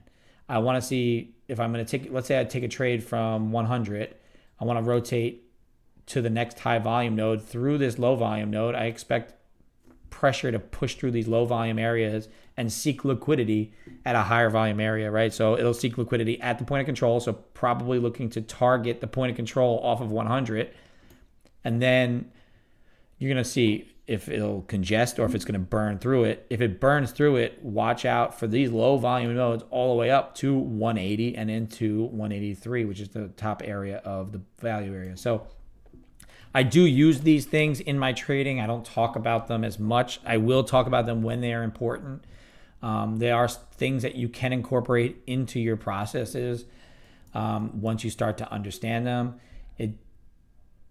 Yeah, they are. Basically, high volume areas is chop, if you think about it in terms of what it looks like, right? There's just orders being executed up and down, up and down, up and down, up and down, indecision being made, but it's where people are interested in executing, right? That's what trading is. It's executing one. I trade you an apple for $1 and you trade me whatever, right? So it's back and forth, back and forth, back and forth. People are doing things here. That's why you're going to get high volume and chop. If you look at, this is just called volume profile. Depending on what platform you're on, this is Quant Tower. It's going to be this green button right here. It's going to be called right profile. If you are in Top Step X, I think we do have a volume profile in Top Step X. I think it's in here. Fixed range volume profile, Top Step X. If you go to 830, click it, go all the way to where we are currently. If you go all the way to the end, it should just adjust the whole day. And then you're going to get a similar one here. You're just going to have to adjust the settings. This is just showing buyers versus sellers. I don't know the settings on it. So you'd have to play with the settings for yourself. If you wanted to make it on the right, you can make it on the right-hand side, I believe. Inputs. Pro style. Visibility. Now, there's a way that you can make it show on the right side, I believe. Right. There we go. So that's what would make it look sort of correct, but I don't know how to get it to actively be all the way to the right. So Top Step X definitely has things that it needs to work out. Trading View, Top Step X. You just have to find the volume profile that you like, that you feel looks good to you. Like I said, I use a lot of indicator stuff on Quant Tower. I just like the way they have everything set up, and it's really easy for me to just look at quickly. I like the delta better on Quant Tower, and I like the volume profile here. In Tradeovate, they have a right profile as well.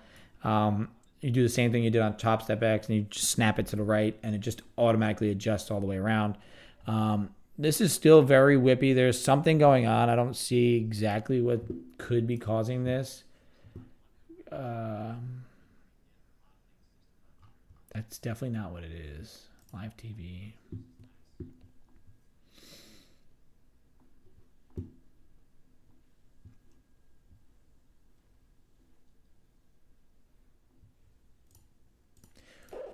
All right. If you are looking to trade equities and you're going to follow along with 5 accounts is top stacks limit, or is it 5 funded and 5 combat? So, Scott, if you do 5 funded, if you get funded 5 times and you have 5 XFAs, you could have 5 XFAs at once. You can have as many combines as you want, and you can pass as many combines as you want. You just can't have 5 active at more than 5 active at a time. So if you have 5 active, you're running a couple combines in the background to have as spares, as backups. You can run 5 XFAs. You can run as many combines as you want. Once you get to a certain threshold in profits on your XFAs, they move you to a live account. So you could have a live funded account, which basically combines all the profits from your XFAs, puts them into a live funded account. Now you're trading actual capital. And then there's some benefit to it, some negative to it, but it's technically, it's way better to be an A-booked trader. It means they trust you with their money more than the XFA, right? It gets you into that next level, that next echelon of where you want to be as a trader. And that's my next goal, is to get into a live. Once you have a live, you could still have 5 more XFAs and then have many combines in the background. So, use your XFAs to pump money into your live. Use your combines to have backups for your XFAs. Set yourself up to have a nice big buffer of capital. So you never really have that thought, oh, I'm going to lose my money, right? That's really all, if you could avoid that, that's what I'm trying to do, right? I'm trying to maximize my funding. Then I'm going to try and maximize my profits in the XFAs. Then I'm going to try and go to live and then maximize my XFAs again and try and just shuffle money into the live account while pulling money out at the same time, paying myself. That's what it's about. You got to try and pay yourself in this game. So, yeah. Scrooge, hopefully that helps you. Like I said, I think as far as that's concerned, it's over here. 1, 2, 3, 4, 5 down. It's in that long position thing. If you go to fixed range volume profile, that's what that is. So you can get your volume profile there. In TradingView, I'm sure you could find a good volume profile. I don't know, what. NVIDIA just bouncing off of 125.34, so I think we're at an area where you start to look for longs. I don't trust it per se fully. I might try a long in the 100K just to give it a shot to see what happens. But I would like to see the S&Ps all the way down at that 55, 47, 830 level.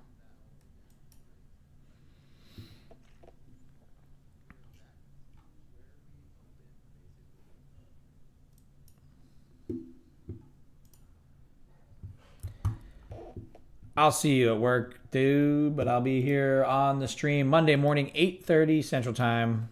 Same time, same place. As always, Top Step X is the platform. I am locked out. I am up 391.60 on this account. Copied across 2 accounts, up 381.60 on the other one. So $10 off. Just a little slippage on whatever the copier did. Not really worried about it. We do have that one XFA up top here. We're running a few combines, a couple burned ones. I have a free reset that I did. Hopefully you guys grabbed your free reset from the link that I sent out yesterday. They sent them out this morning, so if you didn't get it, just make sure you check your spam and all that stuff. Monday morning, like I said, I'll be here on YouTube. I'll be here on tradecaster.com. You can always find me on Instagram at policingpips and at Day Trading Coffee Co. So follow me on Instagram at Day Trading Coffee Company, or Day Trading Coffee Co. will be the Instagram at Day Trading Coffee Co. Check out the website. You could always use my username at policingpips, or you don't use the at, just use policingpips for 15% off your coffee orders. All right, so I'm on Top Step. You see this, right? We're here. Top right corner, there's this little box here that shows select layout. Are you following me, Scrooge? Click that select layout button. Then you go to 2 charts. You could either have them side by side, up and down. You can go 3, you can go 4. As many as you want, you can have set up in the dynamic that you want to have it. You don't have that on the top? Send me a screenshot in here in the chat.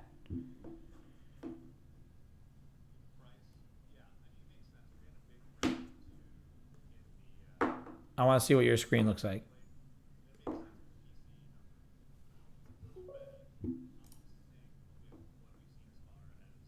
Yeah, you do. It's hiding behind your drawing tool. So there's that top right corner, or if you look straight across, it says ES. Then it shows your time frames, preferences, add chart link. That little square that's hiding behind your drawing tools that's floating up there, that's the layout button. Let me know if you find it. You see this thing here? It's hiding behind there. I got you. Sometimes you just need a second set of eyes. That's all. Screenshots are the way to go. It helps a lot.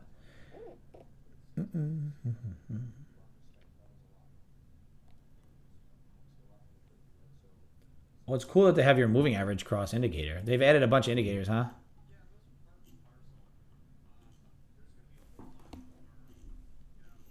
That's cool. Maybe when I publish my mean reversion settings, they'll publish up onto yours as well into there. I'm not looking to do anything the rest of this day. I'm here to be your Huckleberry.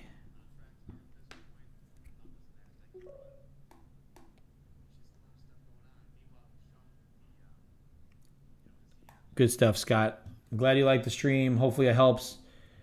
Absolutely. Anytime, Scrooge. Monday morning, I'll be here 8:30 every day.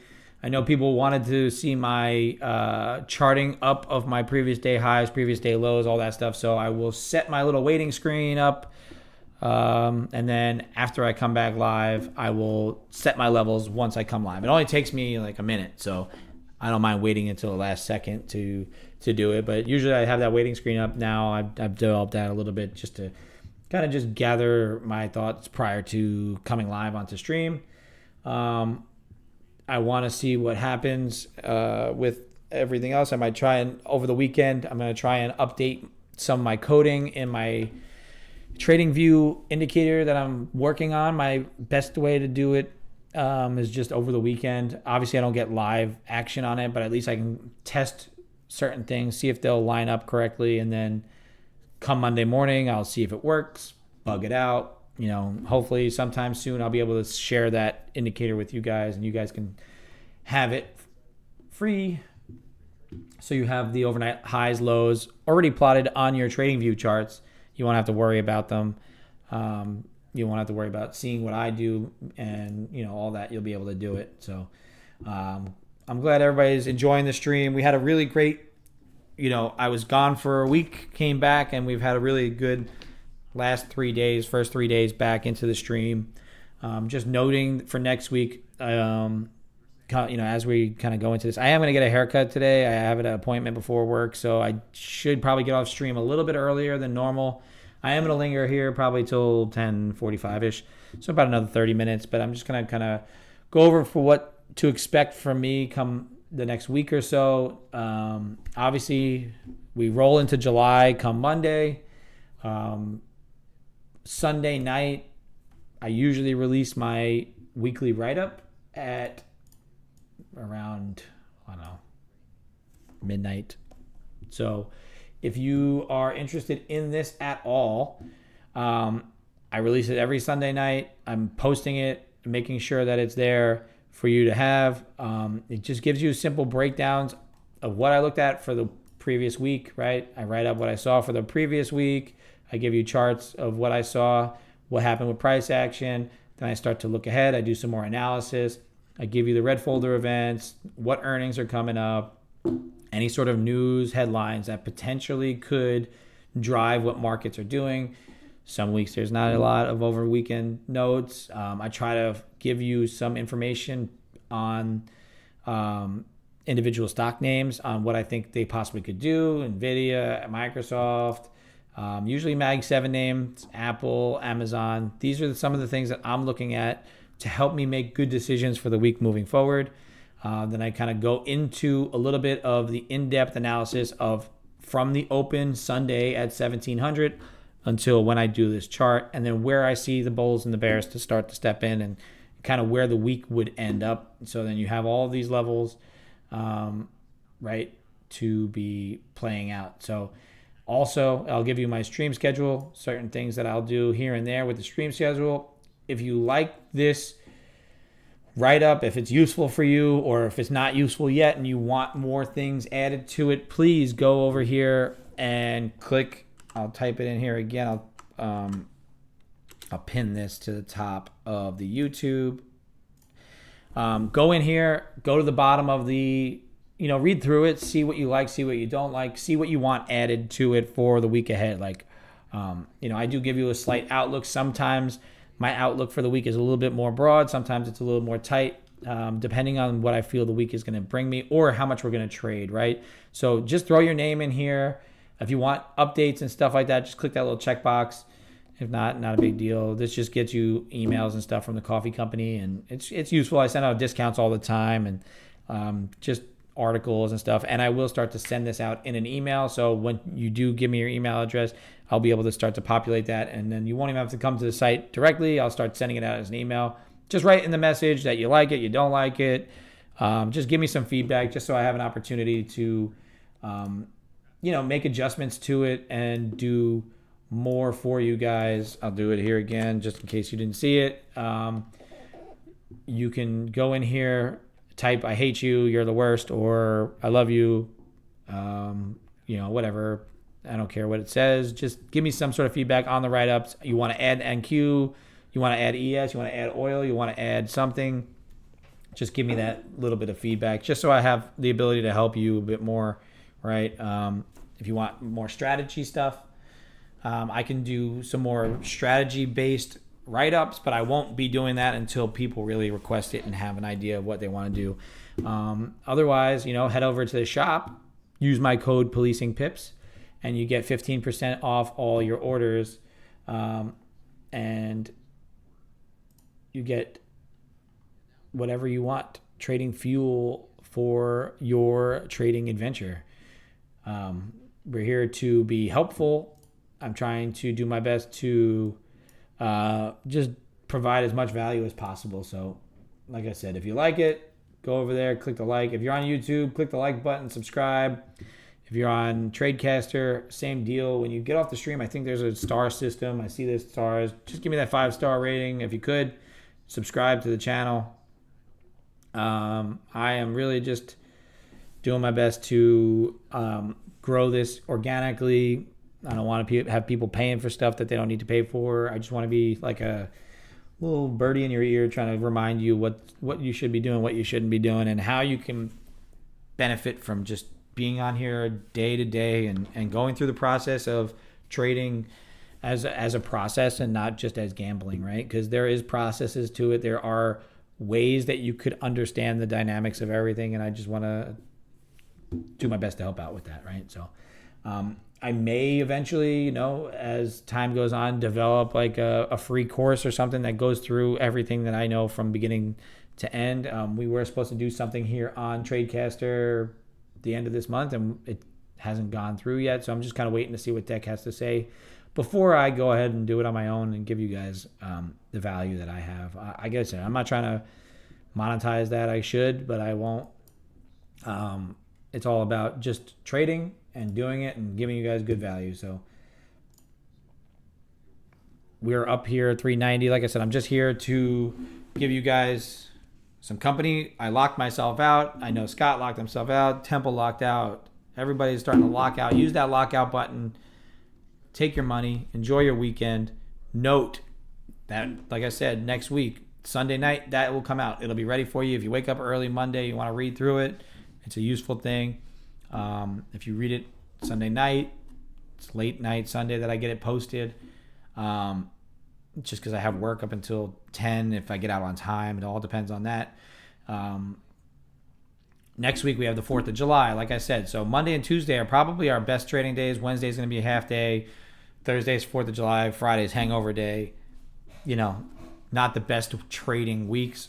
So we will take advantage Monday, Tuesday, being here full day, all day, doing what we got to do, right?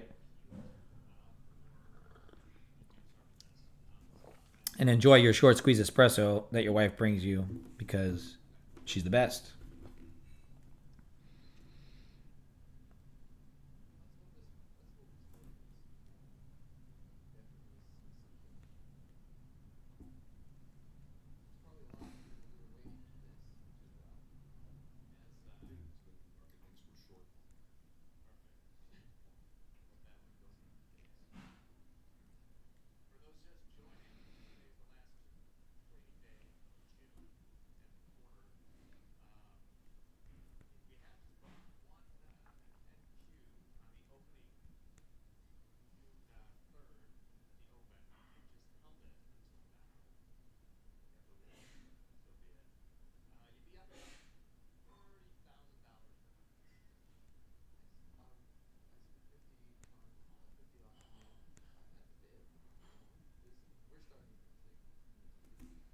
Trying to help people via text and through chat. So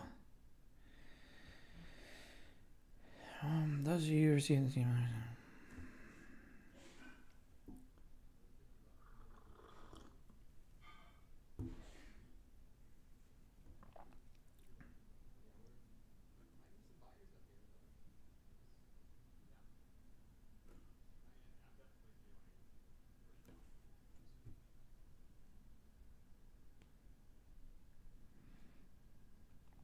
So next week, yeah, it's early close Wednesday, Thursday early close. I'm not nobody. If you're trading on 4th of July, you're a crazy person.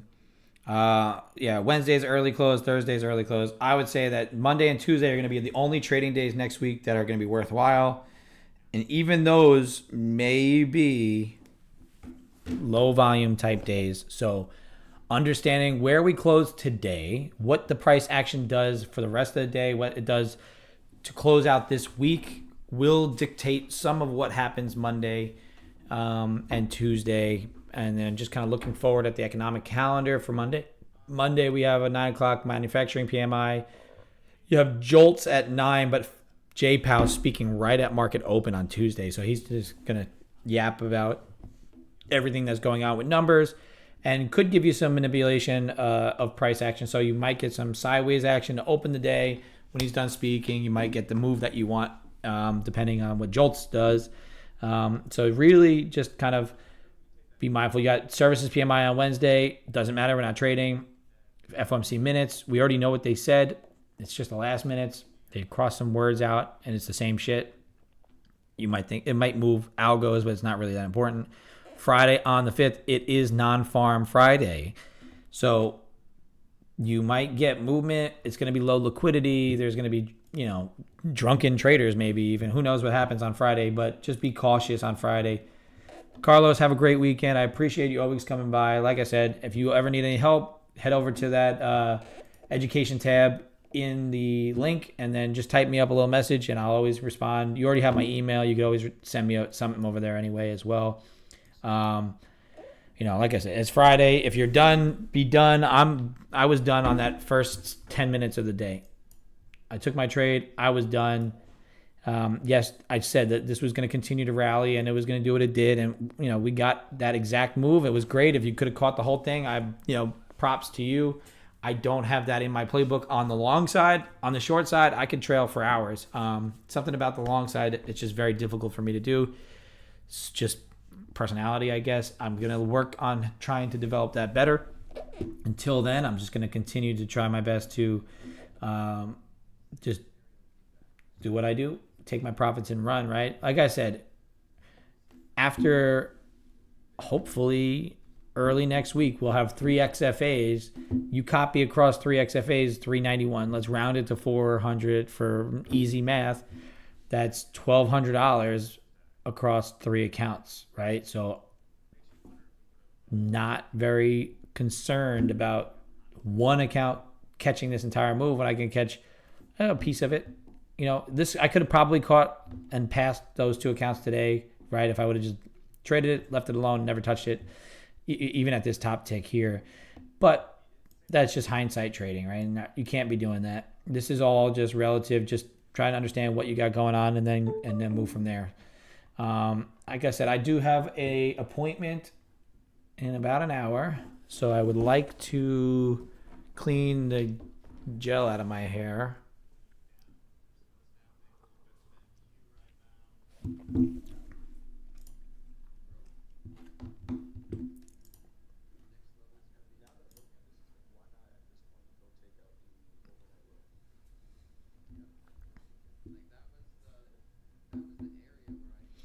This is the retest of the opening range high. Perfectly retested the opening range high.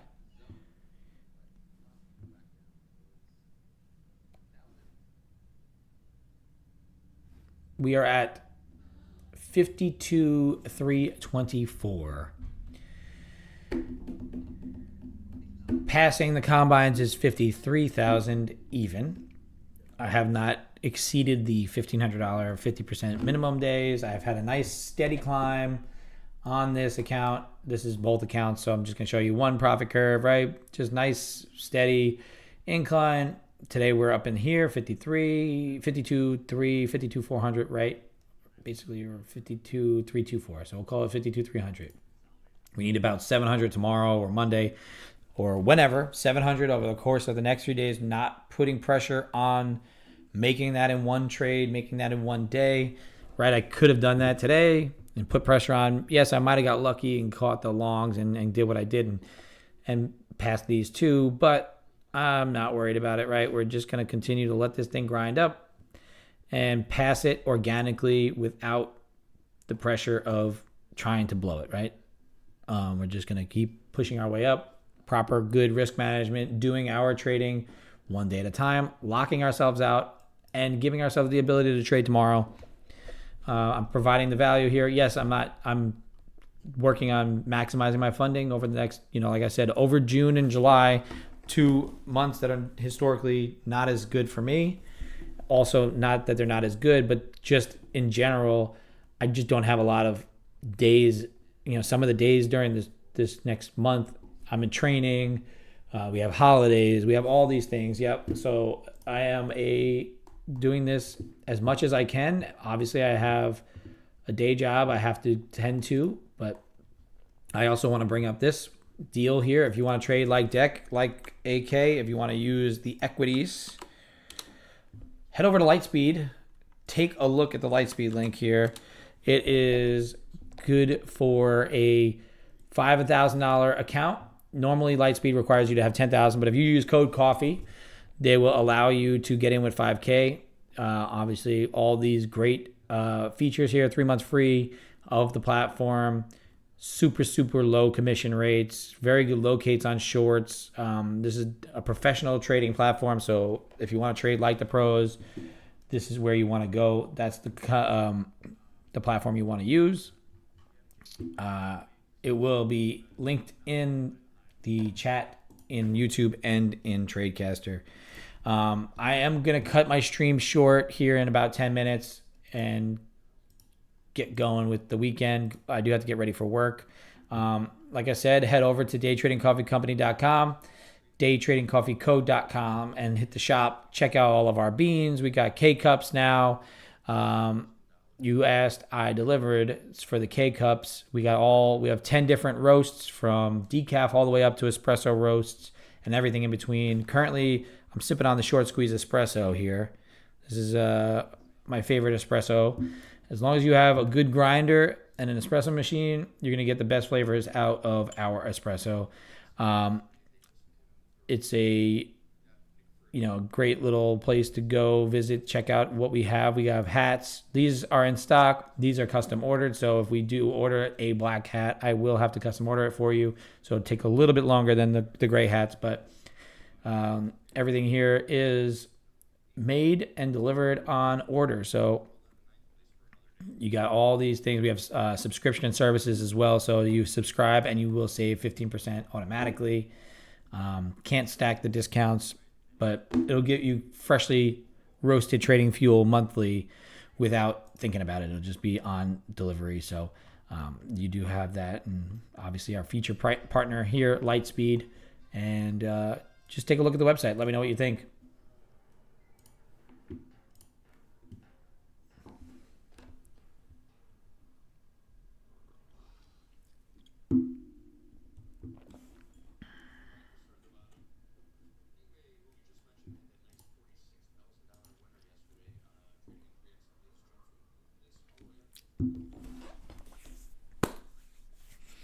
Yeah, it seems like everybody's kind of fading out for the weekend. I think that realistically, you're going to get some low liquidity price action. You might get some pops here and there. You might get some sweeps. There will be opportunities. I don't want to force anything that will get you an opportunity. I think just let it happen.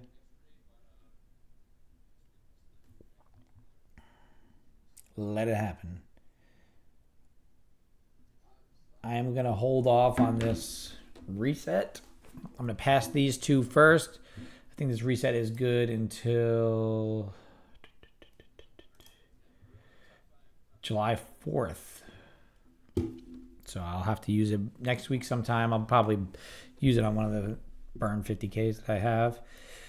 So like I said, I think realistically today is going to be, here's your move up, here's your move down. Now you're just kind of in a sideways action. We are still accepted over the 20,068. We're right around yesterday's high most of the time, according to Edgeful. Go find Edgeful, follow them. I learned about them through Austin Silver's stream. Shout out to Austin. He's fantastic. He does Edgeful, and Edgeful is just like a data population, basically giving you information on like when this happens, how many percent of the time does it happen, kind of information. So that is cool. But it said that about 70% or 80% of the time when the previous day high gets broken, it usually closes above the previous day high. So that's a good thing to note. It kind of gives you a bias. It helps your information. It gives you data to work off of.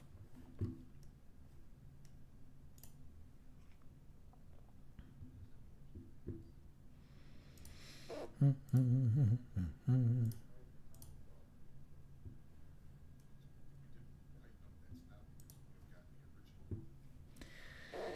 71% long on the tilt.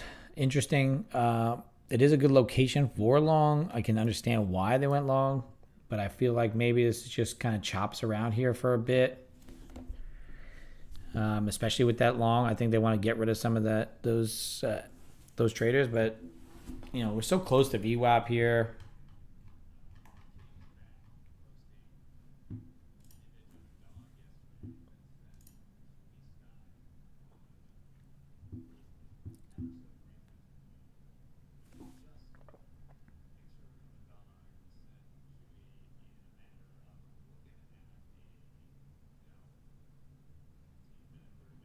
Gotta love this espresso. It's fantastic.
Alrighty, I think that's going to be about it for me. I'm going to cut the stream early today. I am thinking that Friday's profit is good enough. Like I said, tilt's getting a little bit heavy. I like a heavy long. Made me think that the sell-off would kind of come in here a little bit, just kind of rotate here, but nothing that's going to be movement that's tradable. We ended the week here up 391 on this count across two accounts. We've done the same thing each and every day, so we are up this about. Let's see, Top Step X. We'll go to performance stats. You can see our daily balance, nice little sweeping profit curve up and to the right. That's what we want to see. Here's our daily stats for the week. If you want to keep along, keep tabs, this is what we did for this account. This is all it takes to pass these combines. Base hit, base hit, base hit, base hit. Make your money. Lock yourself out. If you're down a little bit, lock yourself out. Unless you have an A+ setup to get yourself red to green, you go red to green, you lock yourself out. You go green to red, maybe lock yourself out, right? Do your best to avoid the big blow up days, and this is how you pass an account, right? I didn't pass yet. I've gotten to a point where I FOMO'd so bad where I needed $2 to pass an account and failed it. So it's not passed yet. That was just me being a little ridiculous. That was before I ever passed accounts, but it happens, right? If you've never passed an account before, you get a little trigger happy. You get to a point where you want to be, profitable and you want to make money, and I don't know what the calculation is for profit factor, but somehow it's negative, and I don't know how that's possible with the 75% win rate and an account balance of 23.24. right? 160, 1, 2, 3, 4, 4 days of $2,000.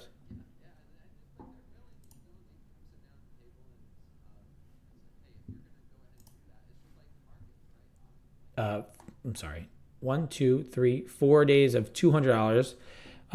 Once you pass, obviously that probably push us over that 5 days of $200. That's a payout, right? If you think of it in that scale. So one more day of 200. This one was just shy of 200. Did I feel the need to force it and push it up? No. I just took my money, took what I got, and went out. I had more trades than I wanted to, right? The days I have more trades seem to be a little lesser in the profit. This one had a few more, but I did make more on that day. And I think it was more of I did good executions with more size, and it's not technically trades, it's executions. It's weird how it works.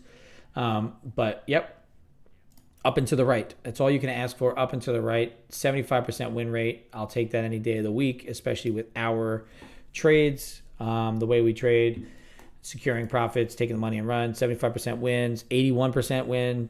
I don't know how it went down, but that might be the other account. Somehow it's different. But average winning trade bigger than the average losing trade, and that's all you can ask for.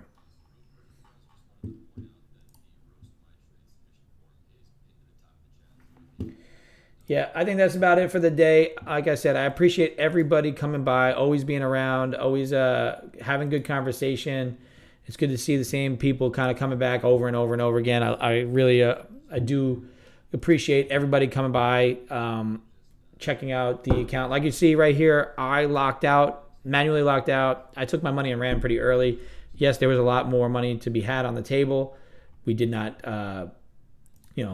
take it all, but we took as much as we needed to on the day. Obviously, we could have taken, like I said, we could have taken more. Everybody, there's always more to be had.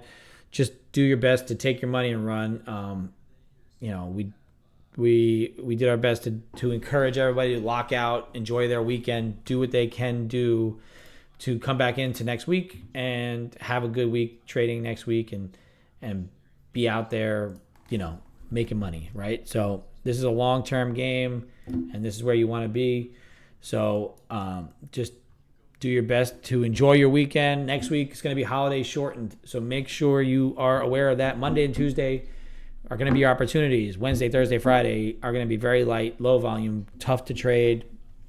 If you are going to trade them, I wouldn't be on. I'll just turn my computer off. Monday, Tuesday will be stream. Friday, I'll see if I want to stream. I want to see. We do have non-farm. It's going to be Hangover Friday. I am going to be working all day 4th of July, parade, fireworks, all that fun stuff. So I will be slightly burnt, and then I have to work Friday afternoon as well. So for me, potentially being on Friday doesn't make a lot of sense, but we'll see what happens just to keep you guys in check. Until tomorrow, until Monday, 8:30 Central till 11 Central time. I'm cutting out early today. I got to go get a haircut.